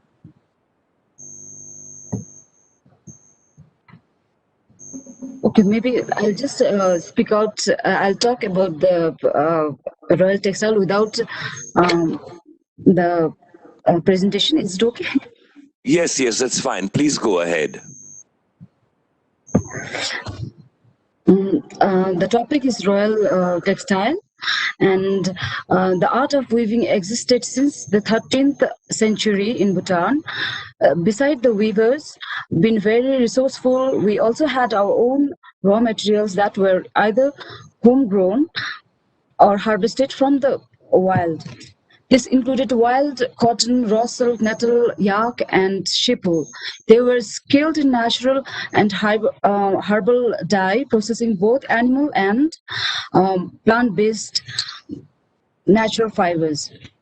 Much has been accomplished in our attempts at preserving our weaves. This would not be possible without the effort of the Textile Museum and the Royal Textile Academy, both under the patronage and guidance of Her Majesty the Sangye Choten Omachu. We have three types of weaves. One is plain weaves, that's very common among all the participants we have already talked about. The second is common patterns that falls under the waft pattern weaves, where the textile are cross-hatched in each supplementary weft. The rare and the most sophisticated patterns are the weft patterns weaves. And these patterns resemble the embroidery and are one of the most expensive attire. They are woven. They are worn only during the special occasions such as festivals and weddings.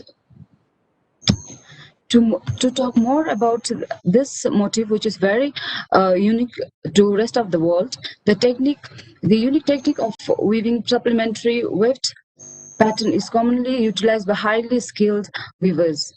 Trima, literally, the name of the pattern is trima, which literally means coiling the waft. In this highly sophisticated technique, the waft yarns are entied around the waft yarns, producing motifs that are raised above the ground cloth is often mistaken from the embroidery. This weaving technique is unique to Bhutan and has often drawn the attention of textile across the world. Trima has two patterns that our weavers have created. The one is coiling both the thread and around the waft, either left or right, forming patterns that resembles an embroidered chain stitch. The second is crossing weft thread over each other that up and behind the waft threads, forming pattern motif. We have also three types of loom that we till now we haven't adopted any power machine. It's all backstripe loom, and other is known as titha.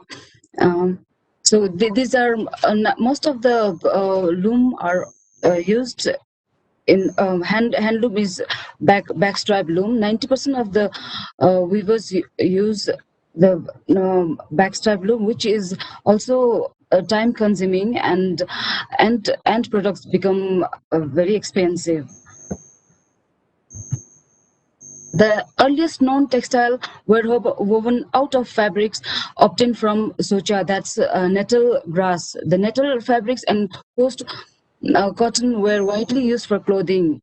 The animal hair, especially the yak and sheep, are still commonly used for making various attire such as jacket, hats, and bags.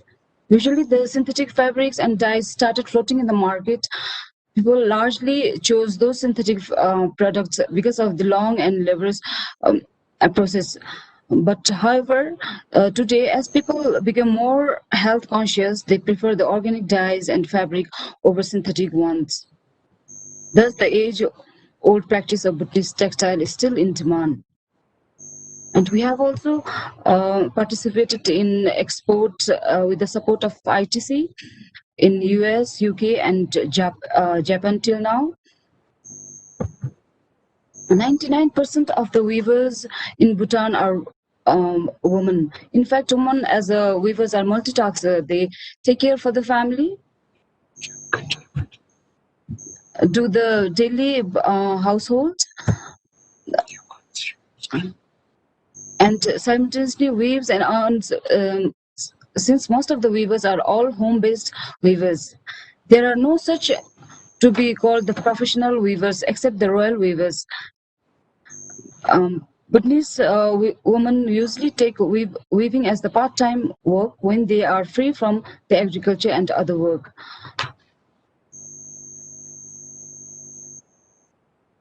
The rich color and intricate dyeing culture is still practicing till now. Bhutanese textiles are usually very bright, usually use very bright and rich in colors. For the typical Bhutanese attire, which is known as Kushithara, The fabric and yarns are hand-dyed. The indigenous and locally available materials like plant, vegetable, and animal based are used to obtain the preferred colors. I would like to end my presentation with the saying that happiness is when what you think, what you say, and what you do are in harmony by Gandhiji. Thank you, and Textile.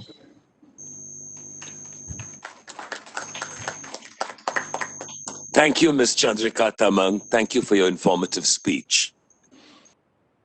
Going off the topic of brocade, we have our next speaker who is speaking about textile relations between India and Bahrain. Mr. Nabil Ajur, director of Abdul Rahman and Ibrahim Muhdajur and Company, which was established in 1932 as importers and exporters of all kinds of textiles, mainly in uniform fabrics and linen. The company has an excellent reputation in both local and international markets and is the main supplier of hospital linens to the Ministry of Health, Ministry of the Interior, the Bahrain Defense Force, Ministry of Education, and they also supply linens to all leading hotels in Bahrain. Ladies and gentlemen, please welcome Mr. Nabil Ajur. First of all, Salam Alaikum, Jai Shri Krishna, Namaskaram. First of all, I want to thank for Government of India and also Bahrain, Indian Embassy in Kingdom of Bahrain and ICCR to give me chance today to speak about the relationship and textile between Indian and Bahrain. As we are a Ajur family, coming from textile family, we have good relation with India and textile. Since many years, many Bahrainis and also in Gulf, in GCC, they import all the textiles from India, especially from Bombay, because Bombay is like center for them and like offices for all factories and all around the Indian. The main offices in Bombay. Like this, they go to Bombay to import from them textile. Now I want to tell you about what textile we import from India. First, I will tell ladies first. I will speak about ladies, then about gents. First of all, for ladies, as you speak about Banaras, yes, we import many things from Banaras for Bahrain, especially for silk and chiffon silk. Now for chiffon silk, as royal family in Bahrain and many big family in Bahrain, they make from chiffon silk the Arabic dress. They call it very traditional and very famous in Bahrain. They call it thob and nashel. Thob, it means dress. Nashel with all embroidery of Arabic design. But Arabic design and Indian is similar. Many design from Arabic, they take it from Indian because Arabic people and Indian, they are same design. They like same motif or same design. This top nashel, which I tell you about it, they use it only if there is big wedding for royal family and all rich family. They wear it in the wedding. The ladies in the wedding, they wear a green color or red color. Okay. Another thing, also, they bring it, as I tell you, from Banaras. And the second one, under the top, they wear jalabiya. Jalabiya, like long dress. It's also for rich people, they bring rose silk from Banaras and they make with embroidery and wear it for the wedding, for Eid time, for any big event happen between the family. And also jalabi, they use also cotton made from India. They call it cheat or kodari or niso. All they bring it from Indian and they make the jalabiya or long dress. The long dress, they make it jalabiya more in houses or small, to visit a friend or something, but not for big event. They use, of course, Banaras. Okay, then we'll speak about the winter. The most ladies in Bahrain or GCC, they wear in winter the wools made in Kashmir. and also they like the shawl, Kashmiri shawl. It's very important for them, and they like it. As you know, as Bahrain is they don't there is no factories for textile. Only there is small factories in one village in Bahrain. They call it Bani Jamra. Bani Jamra is in Bahrain village. They make only aba. It's be like covering from up to down, black color to wear the ladies. Also from cotton. Also they bring it from Indian, and also they make uzar or longi. 2 meter. Also, they bring the cotton and the raw material from India. Then we have also wool. Wool is very famous in India, and many Bahraini ladies they make thobe. Thobe korar. Korar, they wear these ladies in their house in Delhi. It's made in cotton and very thin. And also there is that fabric, they bring it from India, they call it malmal. Malmal, they use it, Arabic ladies, special for when they praying. They use the white color, they bring it from India, it's made, they call it malmal. Malmal is white color or embroidery. And also when the baby coming, they use same fabric of malmal for the baby. Now we go for jeans. For Bahraini people, they call it Arabic thobe, and in UAE they call it kandura. And the most our thobe before many years they use Swahili. For poor family that they don't have money, they use Swahili for thobe. And also for rich people, they use cotton, good quality of cotton to make it thobe, and also cotton with silk. This for the big family. Another thing, there is of course for qatra, which what I wear this qatra. This also made in from India. It's 100% of cotton. There is like this qatra. This what I wear it the plain, or there is embroidery. With embroidery, and also we brought it from India, and also. In the winter, you have Kashmiri qatra with the design. This only they use it for royal family and big family in winter. They wear it. And also they bring Kashmiri with embroidery. Embroidery from Kashmir, they call it Dagla or Zubun. Dagla also they wear it royal family and big family also. There is a wedding or there is Eid time or something special. Now this, and also we brought from Madras, lungi. Lungi is this 2 meter, lungi, or we call it in Arabic, uzar. This 2 meter, also they bring it from Madras, 100% cotton. And they use it to wear it inside the house or under the kandura also. Now we go to the malmal, which I tell you previous about for ladies. Also Bahraini men, they use malmal in summer because very thin, and Bahrain is very hot in summer, and they make from this malmal thobe, the name shlahad. Shlahad, same like what I wear kandura, but little big and very big, the hands will be very big. This one adds traditional or old dress in Bahrain. Now I tell you about update. We brought up today, we brought polyester viscose for uniform. We use it for military, for schools, for Ministry of Interior, for factory. Up to the date, we bring the polyester viscose or uniform from India. Very good quality and color fast, and really everybody like today the Indian fabric and reasonable price if you compare with another company. Another thing I want to speak with it about silk now from Benares.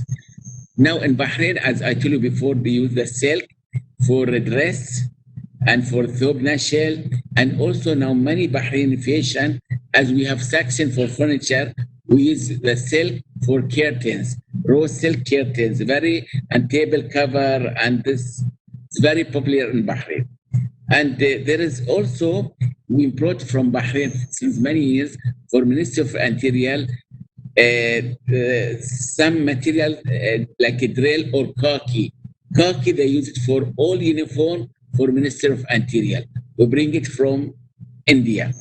And also we use the cotton for bed sheet, for table cover, everything, all from India. As you know, Bahrain is, as I tell you before, it's not manufactured. Now I will tell you. I will tell you about the relation between Bahrain and India. Bahrain and India, they have good relation since many years. Many Bahrainis go to India to import, and one of them, our family, they brought textiles and from India, and they bring it to sell it in Bahrain. And many Indian also, they came to Bahrain and they bring textile and food, and they sell it in Bahrain, and from this money they take pearl or more tea, and they sell it. They take it back to Indian and they sell it for all the world. Indian gives us a lot of support for Bahrain. And as I will tell you about history about our family, my father and grandfather and grandfather, always we are proud from India. Indian support us. That time we don't have anything, and very basic thing in Bahrain. They support us, they give us by credit. And there is one ship, they call it the work before they go to buy down. But when the ship coming, they call it the worker. This the worker coming from Mumbai, Karachi, Abu Shahr, Al Basra, Kuwait, Bahrain, UAE, Oman. All of them, they came to Indian to bring textile, food, everything. Really, I appreciate from Indian, and we are thankful Indian for what they are doing, and especially in textile. Really, that's what I want to tell you about textile, about relation between India and Bahrain. Thank you very much, and good luck. Thank you. Thank you, Mr. Ajur, for your very informative speech. We are indeed honored to have had you on this program. Thank you. Please welcome our next speaker, Ms. Vandana Singh of Stuti Weaves. Her revival projects with the weavers of Benares have resulted in outstanding developments. In every Stuti creation, says she, an artist is seen, proclaims the elegant punchline of Stuti Weaves. Every beautiful, handcrafted Banarsi sari from its looms stand testimony to this belief.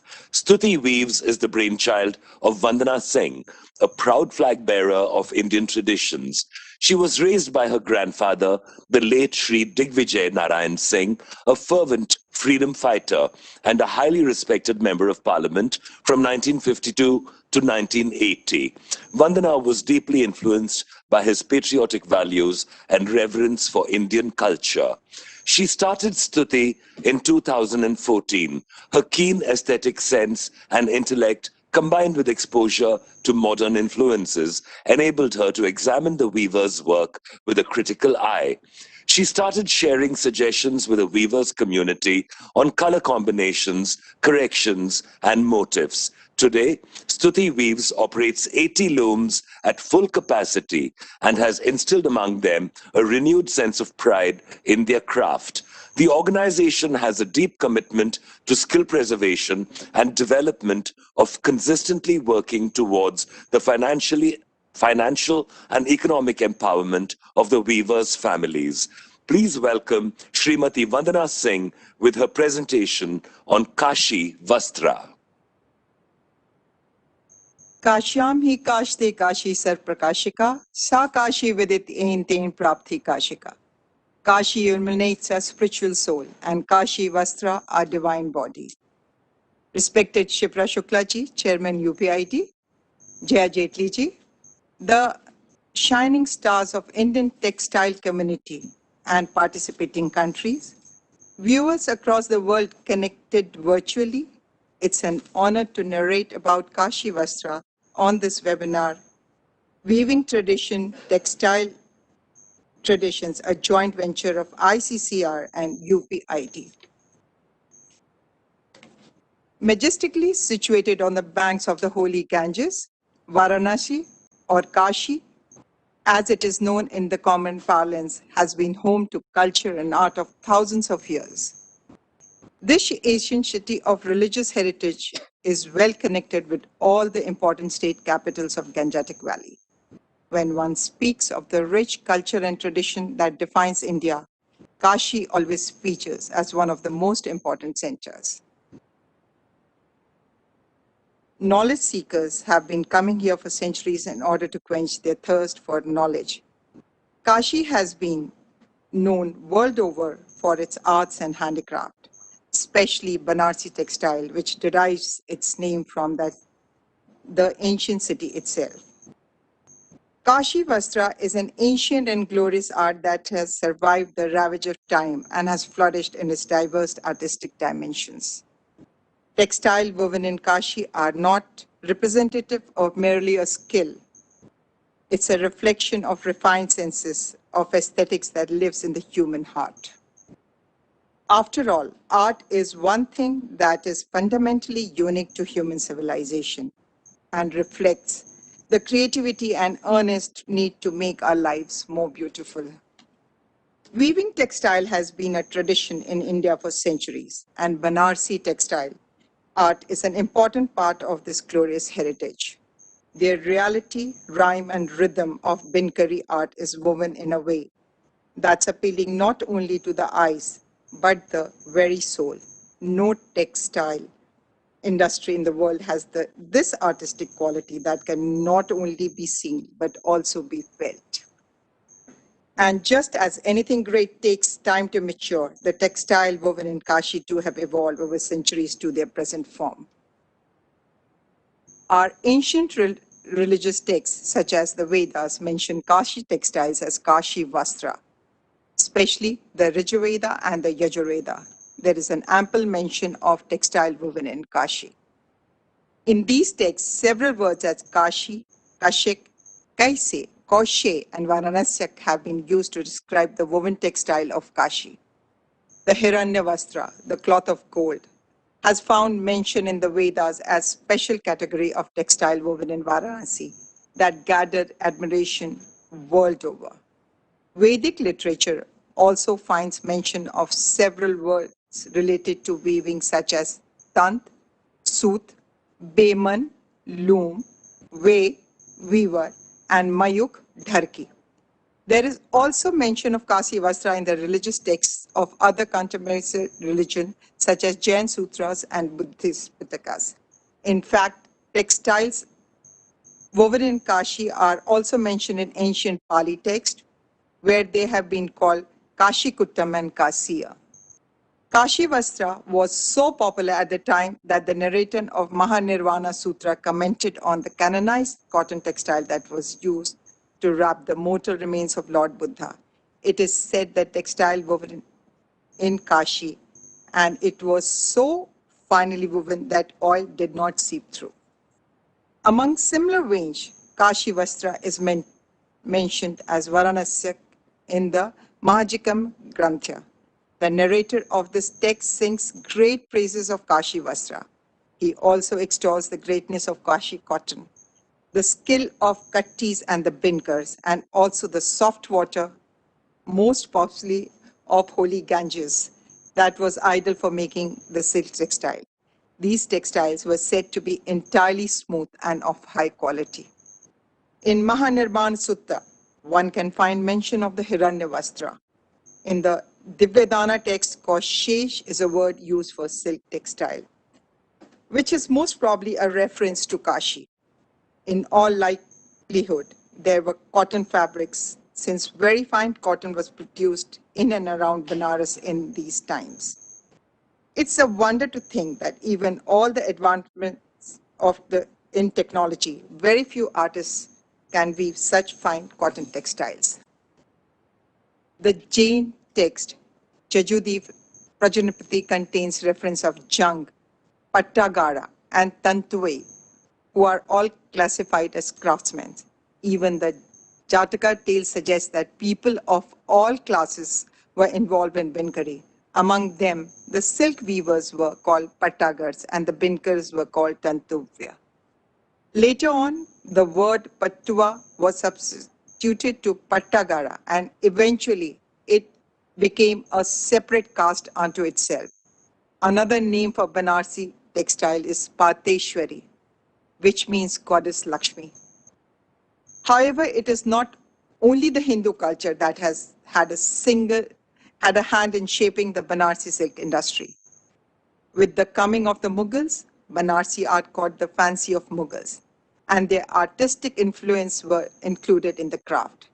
As a result, Banarsi textile only became more captivating and enchanting.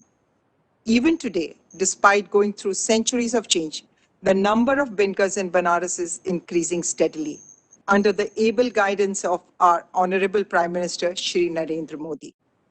To end where we begin, Kashi is indeed a city steeped in ancient culture and tradition.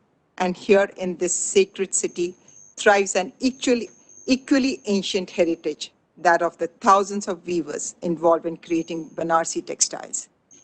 It is because of the hard work and dedication of these master craftsmen that this tradition has survived through the centuries. The effort that the weavers of Varanasi put in their craft is incredible, and the end result are truly divine. Kashi textiles are testaments of the rich legacy of this city and form a proud inheritance for the next generation to take forward. Namaskar. Thank you so much. Thank you, Vandana ji, for your beautiful tribute to Benares and Kashi Vastra. Thank you.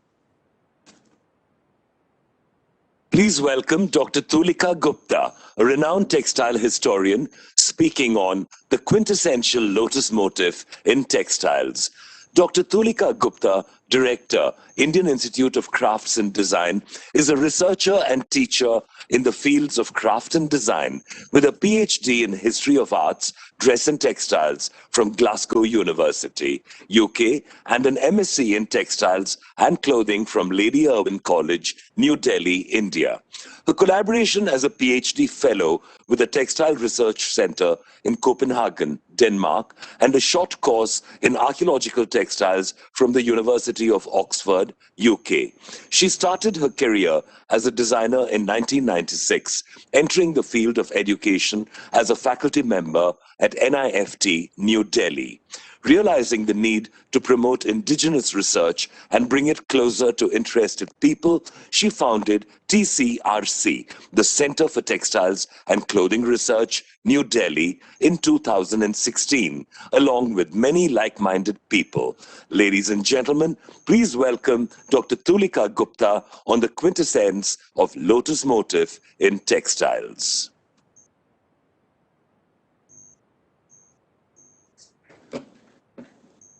Thank you. A very good afternoon to all the delegates present here. I'm really grateful to the Indian Council for Cultural Research and for Cultural Relationships and for UPID for inviting me here to talk about the lotus. I would request to kindly play my presentation. Thank you. On the occasion of the Jayanti of Mahatma Gandhi, I thought it fitting to offer him a lotus and then to start with the presentation. Can we go to the next slide, please?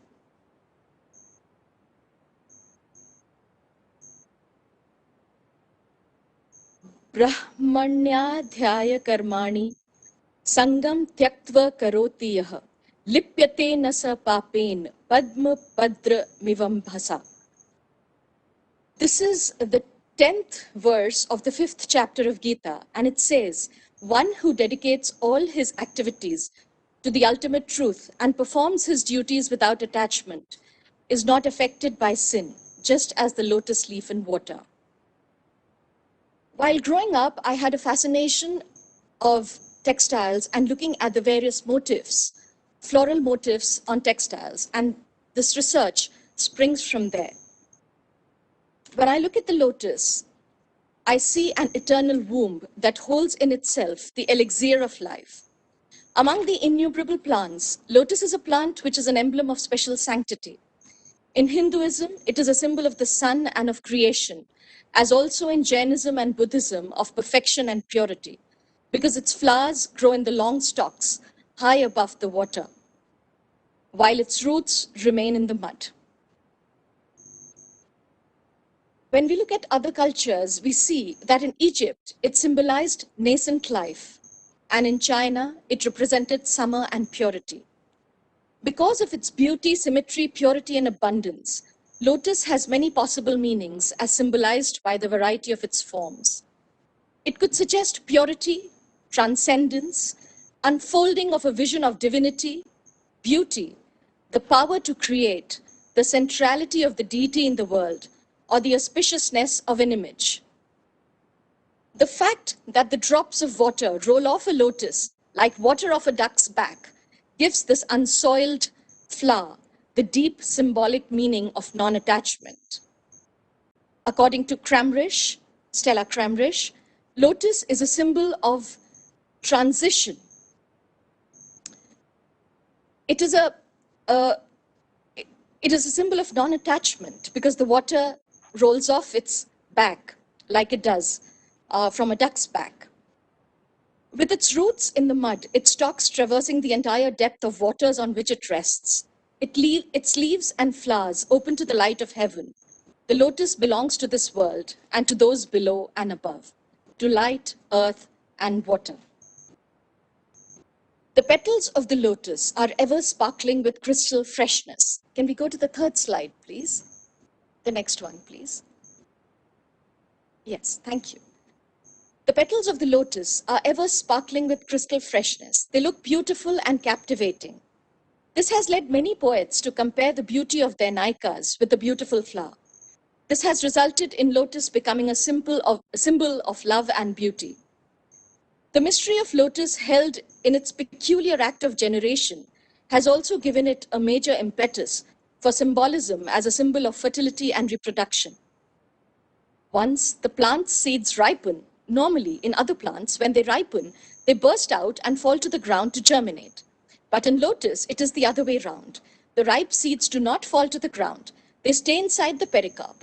The openings of the cells are not big enough to push out the seeds, and thus the seeds germinate inside, sending forth young seedlings. The seed pod is their matrix, till they are large enough to burst open their cells. And then they sink to the bottom of the water, where they take root in the mud. There resides in that pericarp the power of reproduction, from the bud to the fruit and to the new young plant again. The cycle of the beginning, the end, and the beginning once more. Next slide, please. The blooming of this plant and its aerial view are many times associated with the rising sun. Man saw in lotus a reflection of the solar system and a relationship with the cosmic rhythm. The flower was said to be the rest house of the sun, as it blooms when the sun appears and closes shut at night. Padma, Kamal, Kumud, Pushkar, Pundarika, Neeraj, Jalaj, Pankaj, Rajiv are a few of the many synonyms of lotus in Indian languages. An aquatic plant growing in ponds and lakes in lovely hues, I'm sure must have attracted the attention of people from earliest times, like it did mine, and made me wonder, why is it there all over the place, everywhere? The lotus finds mention in the Rig Veda, where two of its varieties are described, one called Pundarika and the other blue, called Pushkar. In Rig Veda, Agni is also said to be born of the lotus, according to Zimmer. Another type of lotus, Kumud, is mentioned in Atharv Veda, and the human heart is compared to this. It also finds mention in Brahmanas. Lotus finds mention in Buddhist texts. In fact, a complete sutra is named after the lotus called the Lotus Sutra. Sutra, the word again is textile. It's like dhaga. In Jainism, it's believed that before Mahavir Jain's birth, his mother had a series of 16 dreams, out of which the 10th dream was a lake of lotus flowers. In ancient Egypt, lotus was a symbol of birth, or rather of rebirth. The god Osiris was reborn from a lotus after he was killed. In China, lotus is the symbol for summer, purity, and fertility. Therefore, in most regions and religions, this flower is revered and is of a polysymbolic nature. The lotus has been immortalized in paintings, poetry, architecture, and textiles. It is difficult to say where it appeared first in imagery and art. as it exists in the visual culture of all early civilizations. And that's the beauty, that's what binds us together like human beings. It's found from distant times, scattered over vast areas, ranging from China in east to Egypt in the west. It is also to be found in the palace of Darius, as in the columns of Ashok. According to Mumford, the Chinese fret and the Greek meander, he says, are only rectangular exaggerations of the curling leaves of the lotus. Next slide, please. The lotus temple in Delhi is a tribute to this flower. In India, lotus has extensively been used in sculpture as the seat of gods and goddesses. As you can see here, Saraswati sitting on a lotus, the halo is also of the lotus. And the next is an Egyptian column with the lotus. The lotus has been used in its full-blown form. Sorry, the previous slide, please. Yeah, the lotus has been used in its full-blown form as a bud. It has been used as a full-blown form. It has been used like a bud. It has been used as a profile, as a natural motive, geometric, abstract, multiple representations we see. Apart from the well-proportioned buildings and sculpture, lotus has been used extensively in textiles. The style of representations have been borrowed from architecture, sculpture, and from the natural surroundings.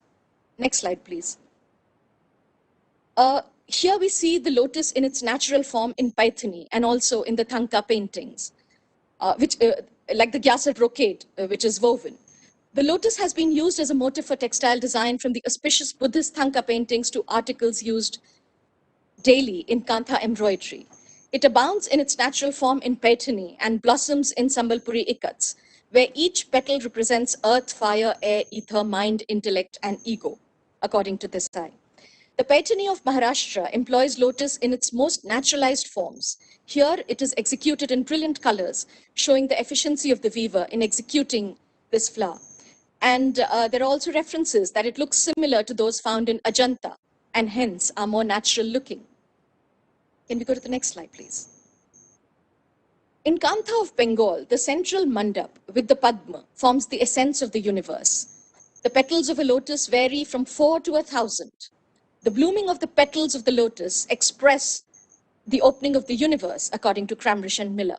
In Ikat fabric of Orissa, the 8-petaled lotus occurs frequently, where each petal has multiple representations. Sometimes it signifies the beauty of a woman and sometimes that of nature. Next slide, please. Here we see lotus in Tibetan carpets and chambarumals.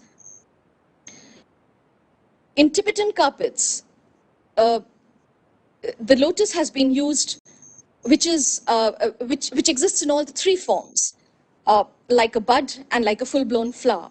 In Kasuti embroidery, which follows warp and weft of the fabric, there also Padma is executed in a variety of ways. Here motifs such as sparrows, swans, and deer were used in combination with the lotus. I do not have an image here, but we have somebody wearing a lovely Kasuti sari. And on the sari also we can see a lot of lotus representations. In North India, Chamba rumals and Fulkari have used lotus motif extensively. In Tibetan carpets, a variety of lotus motifs can be seen. And as a national flower of India, rich in symbolism and perfect in beauty, lotus is still used today as it was many years ago. Can we go to the last slide, please? Thank you. The rich royal Banarsi brocades have also stylized versions of this lotus, and they continue to derive inspiration from it even today. There are others that depict lotus in mandal form and many other forms. I would like to end my presentation by saying that I have been awed by this flower since my childhood, and I find it everywhere. Thank you so much. Thank you. Thank you, Dr. Gupta, for your lovely presentation on the lotus motif. Our next speaker is Meera Gupta, speaking on the fish, the royal emblem of the ancient kingdom of Awadh. The talented Meera Gupta is a designer of craft-based apparel and accessories, formerly with Ogan and Good Earth. She is a seeker of knowledge associated with craft, fashion, history, art, and culture. She strongly believes that her pursuit of Gyan has helped her immensely in her work, which has been in the sphere of fashion and craft, both as a curator as well as a designer. I've worked in fashion and design for most of my life, both as a designer as well as a curator, says she.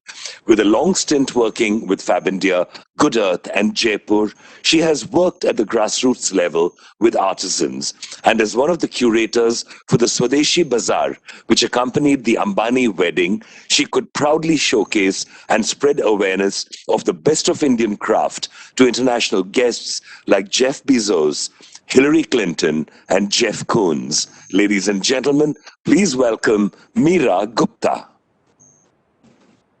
Thank you for your kind words, Prasad. That was so kind. I'm delighted to be here, and I want to extend my deepest thanks to ICCR and UPID for inviting me. I'm an amateur, so I'm sorry I can't compete with the rest of you. But I have chosen a lovely topic today, which has something to do with UPID, which is the fish as emblem of Awadh. So there are certain images in the world which cross culture and myth, and they're found everywhere.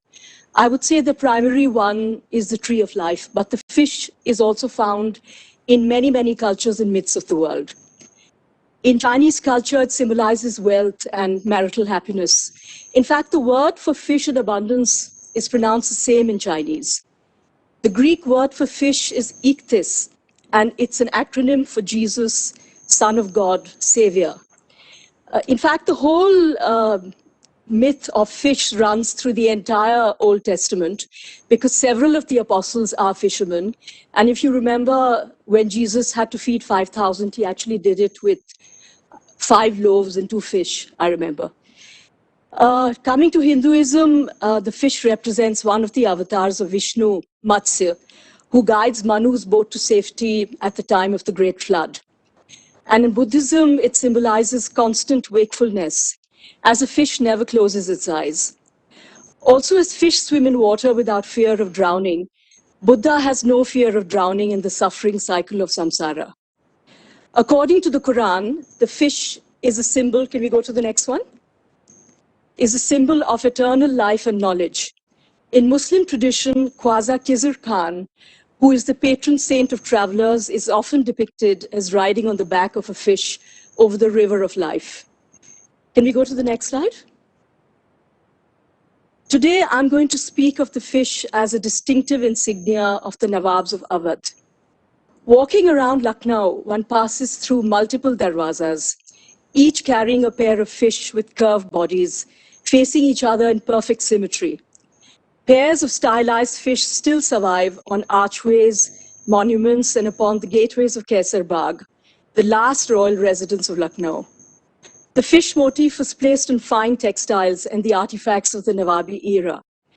In silverware, jewelry, and textiles, the form is delicate and curvilinear as compared to the virile form in architecture. Next slide, please. There is no definite documentary evidence on why the Nawabs of Awadh adopted the fish as a symbol of their dynasty, but appears linked to the Mahi-e-Maratib, or the fish of dignity, a prestigious Persian military decoration. The idea migrated to South Asia and was adopted later by the Mughals.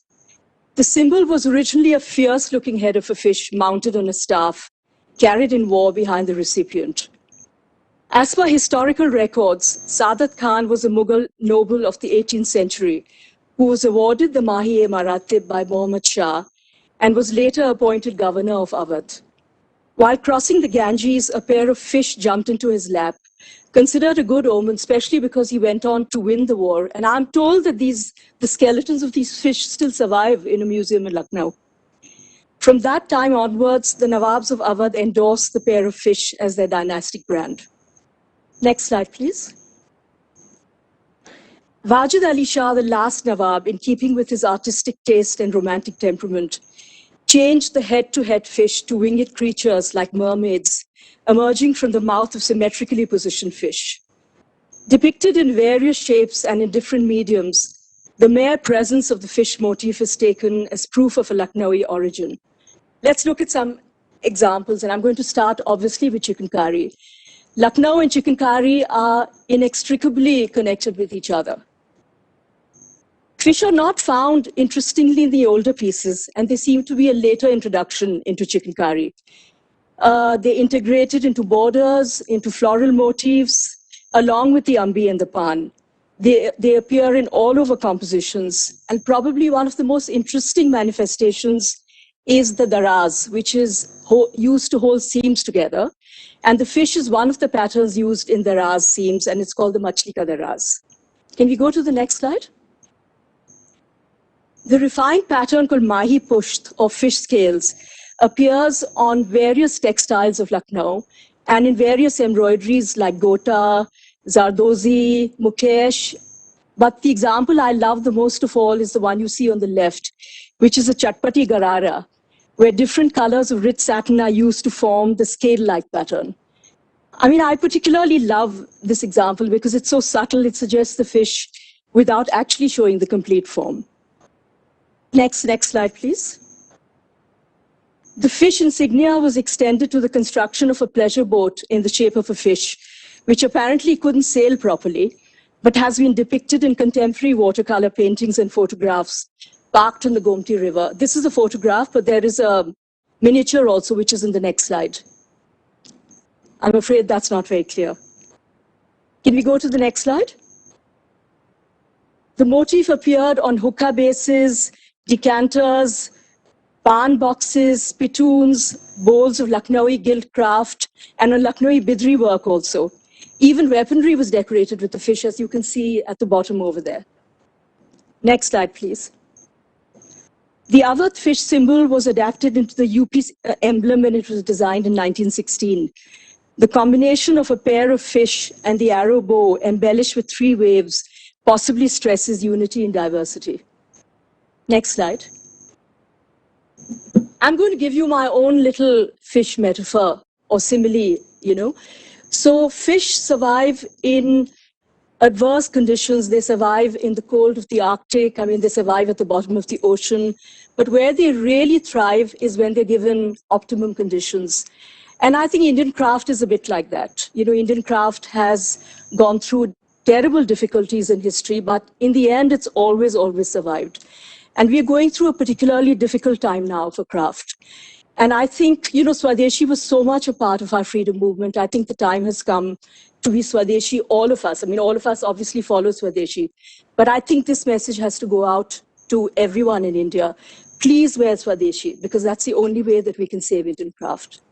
And because it's Gandhiji's 150th year, I mean, what better way to end this little talk than to quote him, which is, India must protect its primary industries as a mother protects her child. Thank you so much. Thank you, Meera. Your presentation was amazing and fantastic, really.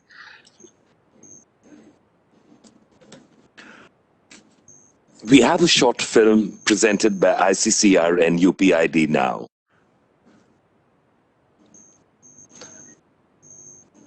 This brings to the end this very interesting session with renowned experts Chandrika Tamang, Nabil Ajur, Vandana Singh, Tulika Gupta, and Meera Gupta. Thank you so much for being part of this. Are we showing the film now, Bala? यहाँ film दिया है लेकिन either do lunch now. Play around tonight. Concept of soft power is not very old. It has been just about maybe a couple of decades that the world started discussing about soft power. And in the Indian context, I believe there are some features which are very unique to the idea of India of soft power. And what are these features? I believe basically in the Indian context, India's soft power starts with a whole lot of attraction towards the idea of India, which we experience in every nook and corner of the world. And this particular attraction and curiosity about the idea of India takes us to a fund of goodwill that India enjoys all over the world. Now, when we talk about soft power, this goodwill has to be taken to a different level and converted into a kind of understanding about the idea of India. The moment world starts understanding the idea of India,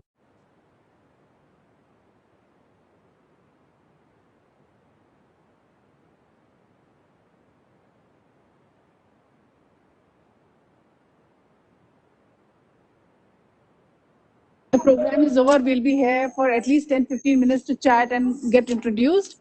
So we can play the film then and we can talk and then we can watch also. Okay? Let's go for lunch, but we have to come back quickly. Thank you.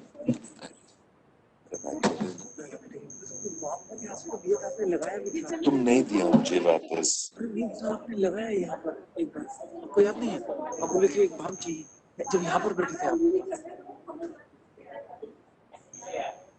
Sonia movie चलने दो,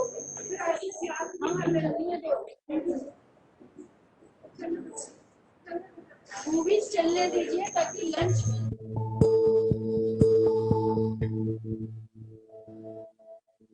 Concept of soft power is not very old. It has been just about maybe a couple of decades that the world started discussing about soft power. And in the Indian context, I believe there are some features which are very unique to the idea of India of soft power. And what are these features? I believe basically in the Indian context, India's soft power starts with a whole lot of attraction towards the idea of India, which we experience in every nook and corner of the world. And this particular attraction and curiosity about the idea of India takes us to a fund of goodwill that India enjoys all over the world. Now, when we talk about soft power, this goodwill has to be taken to a different level and converted into a kind of understanding about the idea of India. The moment world starts understanding the idea of India, I believe our objective of soft power could be very easily achieved. India, the land of wonders. A land where there was wisdom when the rest of the world was learning the ropes of civilization. Amidst the malice of the Dark Ages, India gave the world a glimmer of hope. In the unstable times of violence and turmoil, a revolutionary principle was born in India. Ahimsa Paramo Dharma. Non-violence is the highest virtue. The idea of non-violence, which is still relevant and a core philosophy of this rapidly growing nation.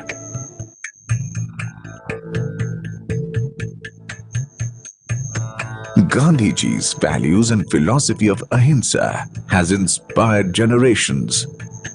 India believes in making the world a beautiful place where everyone is part of one big family.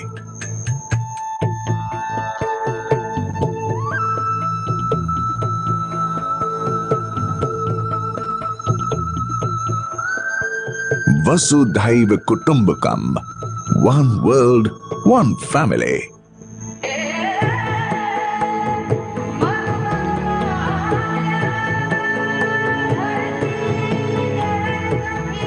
Vasudhaiva Kutumbakam, ancient Indian philosophy that considers the entire population as one giant family. A family that prospers with each other without any conflict or aggression. In today's age of seamless geographical boundaries and international partnerships, Vasudhaiva Kutumbakam seems like the necessity of the future. India banks on its cultural strength and power that emphasizes on moral high ground. Sarvajan Hidai, Sarvajan Sukhai, for everyone's wellness, for everyone's happiness. With a harmonious ideology at the core, India believes in winning the hearts and admiration of the whole world. Since its independence struggle, India has shown the world that non-violence and all-inclusiveness along with spiritualism, yoga, Bollywood films, classical dances and the ever-popular lip-smacking cuisines are Indian inherent strength. And attract the world to this wonderful, hospitable country and its warm people. A nation that prides itself on its heritage. India is a shining example of how unity, harmony and oneness combined with culture can conquer the whole world. Proud of its past, India is moving forward into the future. In a rapidly changing technological landscape, India has emerged as a technological giant.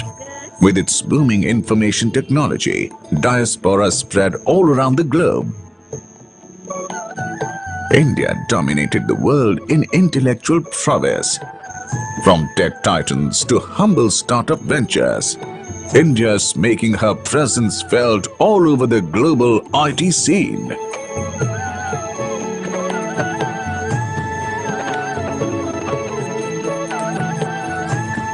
Looking at a future that is highly progressive and all-inclusive, India draws strength from its ancient civilization and rich history. Learning several lessons in morality and humility, India believes in leading by example. A land where modern technology and progress work alongside with old traditions and culture. India is a land of wonders indeed, where the past seamlessly exists with the present and becomes a part of the future.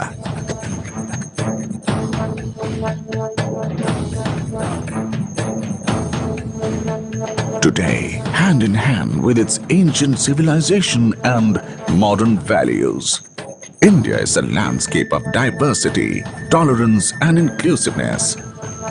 Using its public goods such as yoga and Ayurveda, India has spawned some of the world's greatest religions, art and literature. Being the biggest and most vibrant democracy in the world, it is a melting pot of culture and traditions that promotes the subliminal message of Vasudhaiva Kutumbakam. Ainijaha paroveti ganana laghu chetasam udar charitana tu Vasudhaiva Kutumbakam. This is mine, that is theirs. Only narrow-minded believe in this divide. Wise, however, believe for the whole world as one family.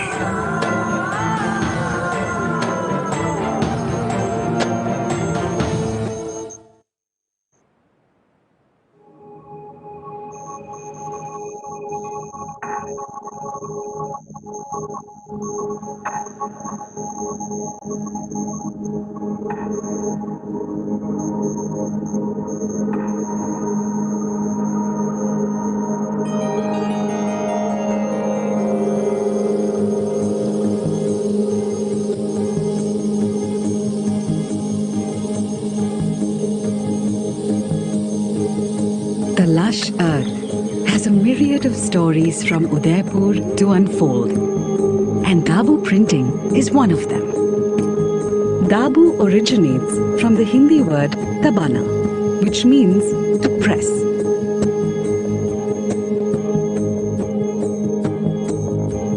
It is an ancient mud-resist hand-block printing technique from Rajasthan, which can be traced back to 8th century AD.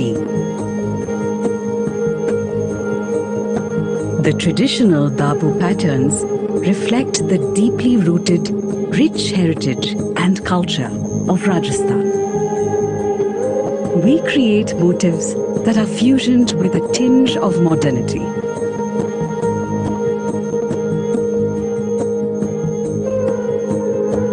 The elaborate application of mud resist and dyes is done several times to get the desired base and motif colors. This process speaks volumes about the skill and years of experience of the craftsman.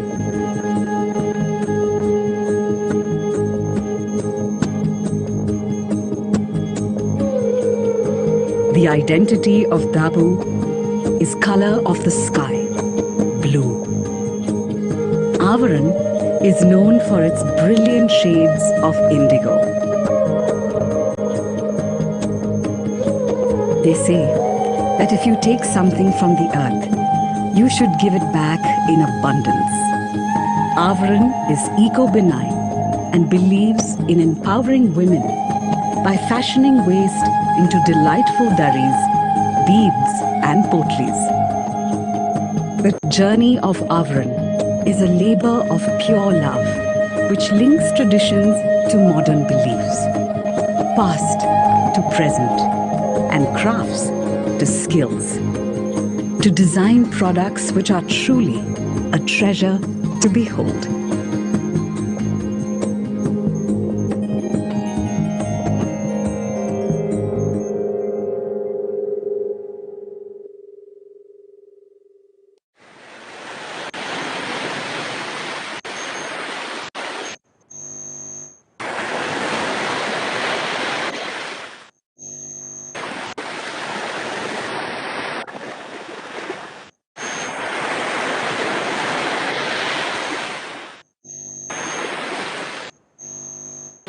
పూలో మోగ కళ్ళవుకులు ఎనక జన్మ బాసలు ఎందరికీ బుద్ధి పూలో మనసు మోగదే గాని ये आवाज वहाँ जा रही है हो गया ना हो गया तो उसमें ये चीज रहनी चाहिए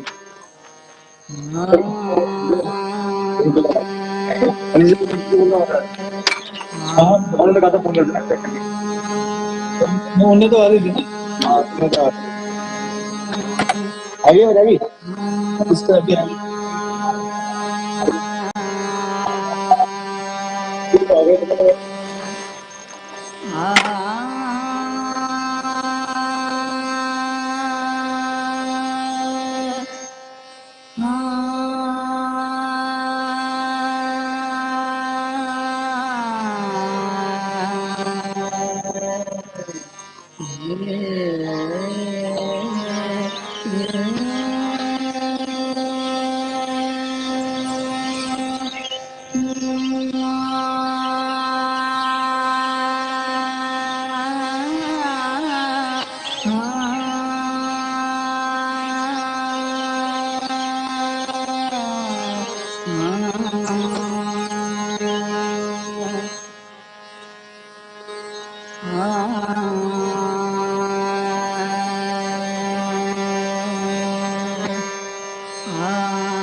चमेली को गुछ रहा झुकी नारा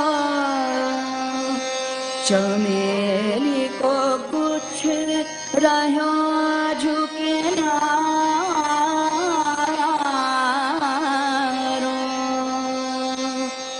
दो दल फूल कदम्ब के कुंडल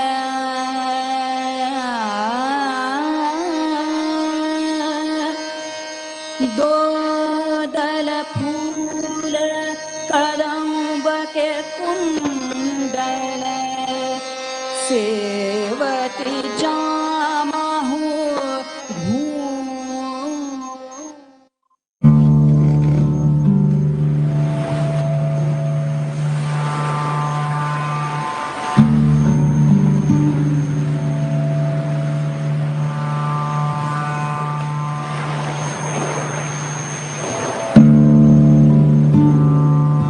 The term chintz has come to mean any floral cotton fabric.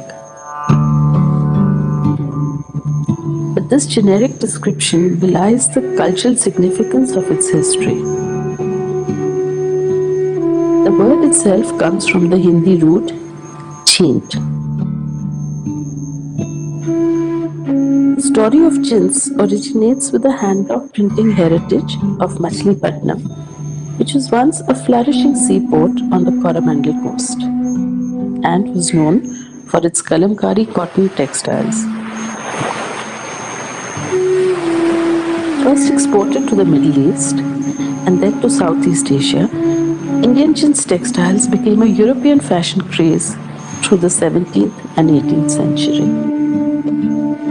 But sadly, due to the Industrial Revolution and the introduction of chemical dyes, demand for the original chintz died out, and thus a tradition was lost.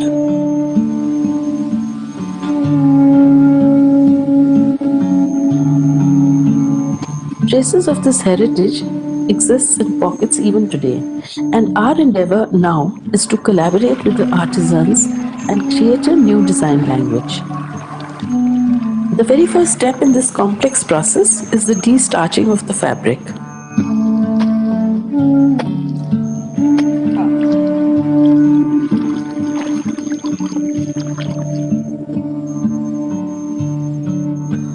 Next is the critical step of immersing it in a mordant base to allow the fabric to absorb and hold the color. The mordant in this case is myroviolet, and it is this discovery of using mordants that gave Indian chintz its fastness and brilliance of color.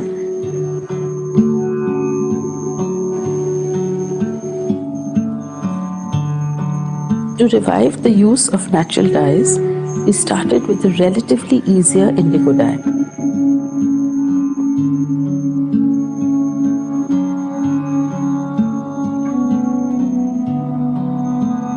Syahi black is made from a mixture of jaggery and iron filings.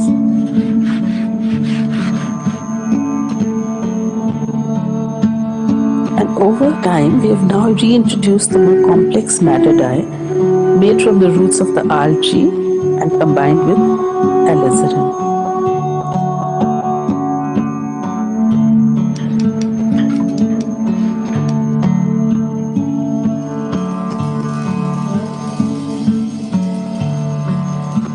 What differentiates kalamkari block prints from other block prints is that their outlines are heavier and the color is uneven and often added in with a brush. This undulation of color is the pehchan of a natural dyed print from Machilipatnam.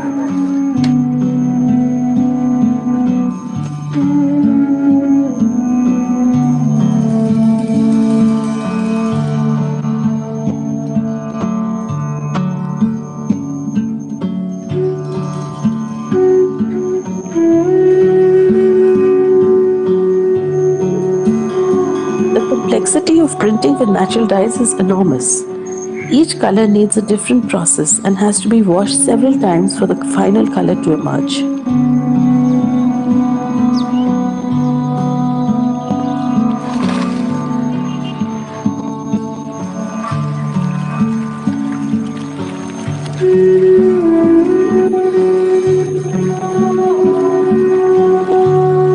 We're working to further develop an even more complex color palette that kalamkari was historically known for. And we hope to popularize this art form so that the artisans who carry this heritage can flourish and sustain their tradition once more.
Concept of soft power is not very old. It has been just about maybe a couple of decades that the world started discussing about soft power. And in the Indian context, I believe there are some features which are very unique to the idea of India of soft power. And what are these features?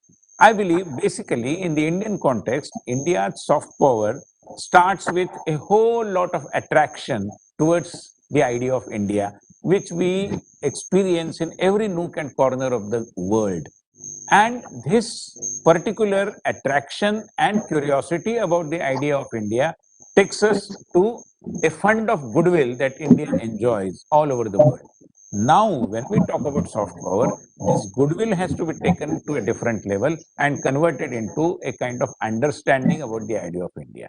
The moment world starts understanding the idea of India, I believe our objective of soft power could be very easily achieved. India, the land of wonders. A land where there was wisdom when the rest of the world was learning the ropes of civilization. Amidst the malice of the Dark Ages, India gave the world a glimmer of hope. In the unstable times of violence and turmoil, a revolutionary principle was born in India. Ahimsa Paramo Dharma. Non-violence is the highest virtue. The idea of non-violence, which is still relevant and a core philosophy of this rapidly growing nation.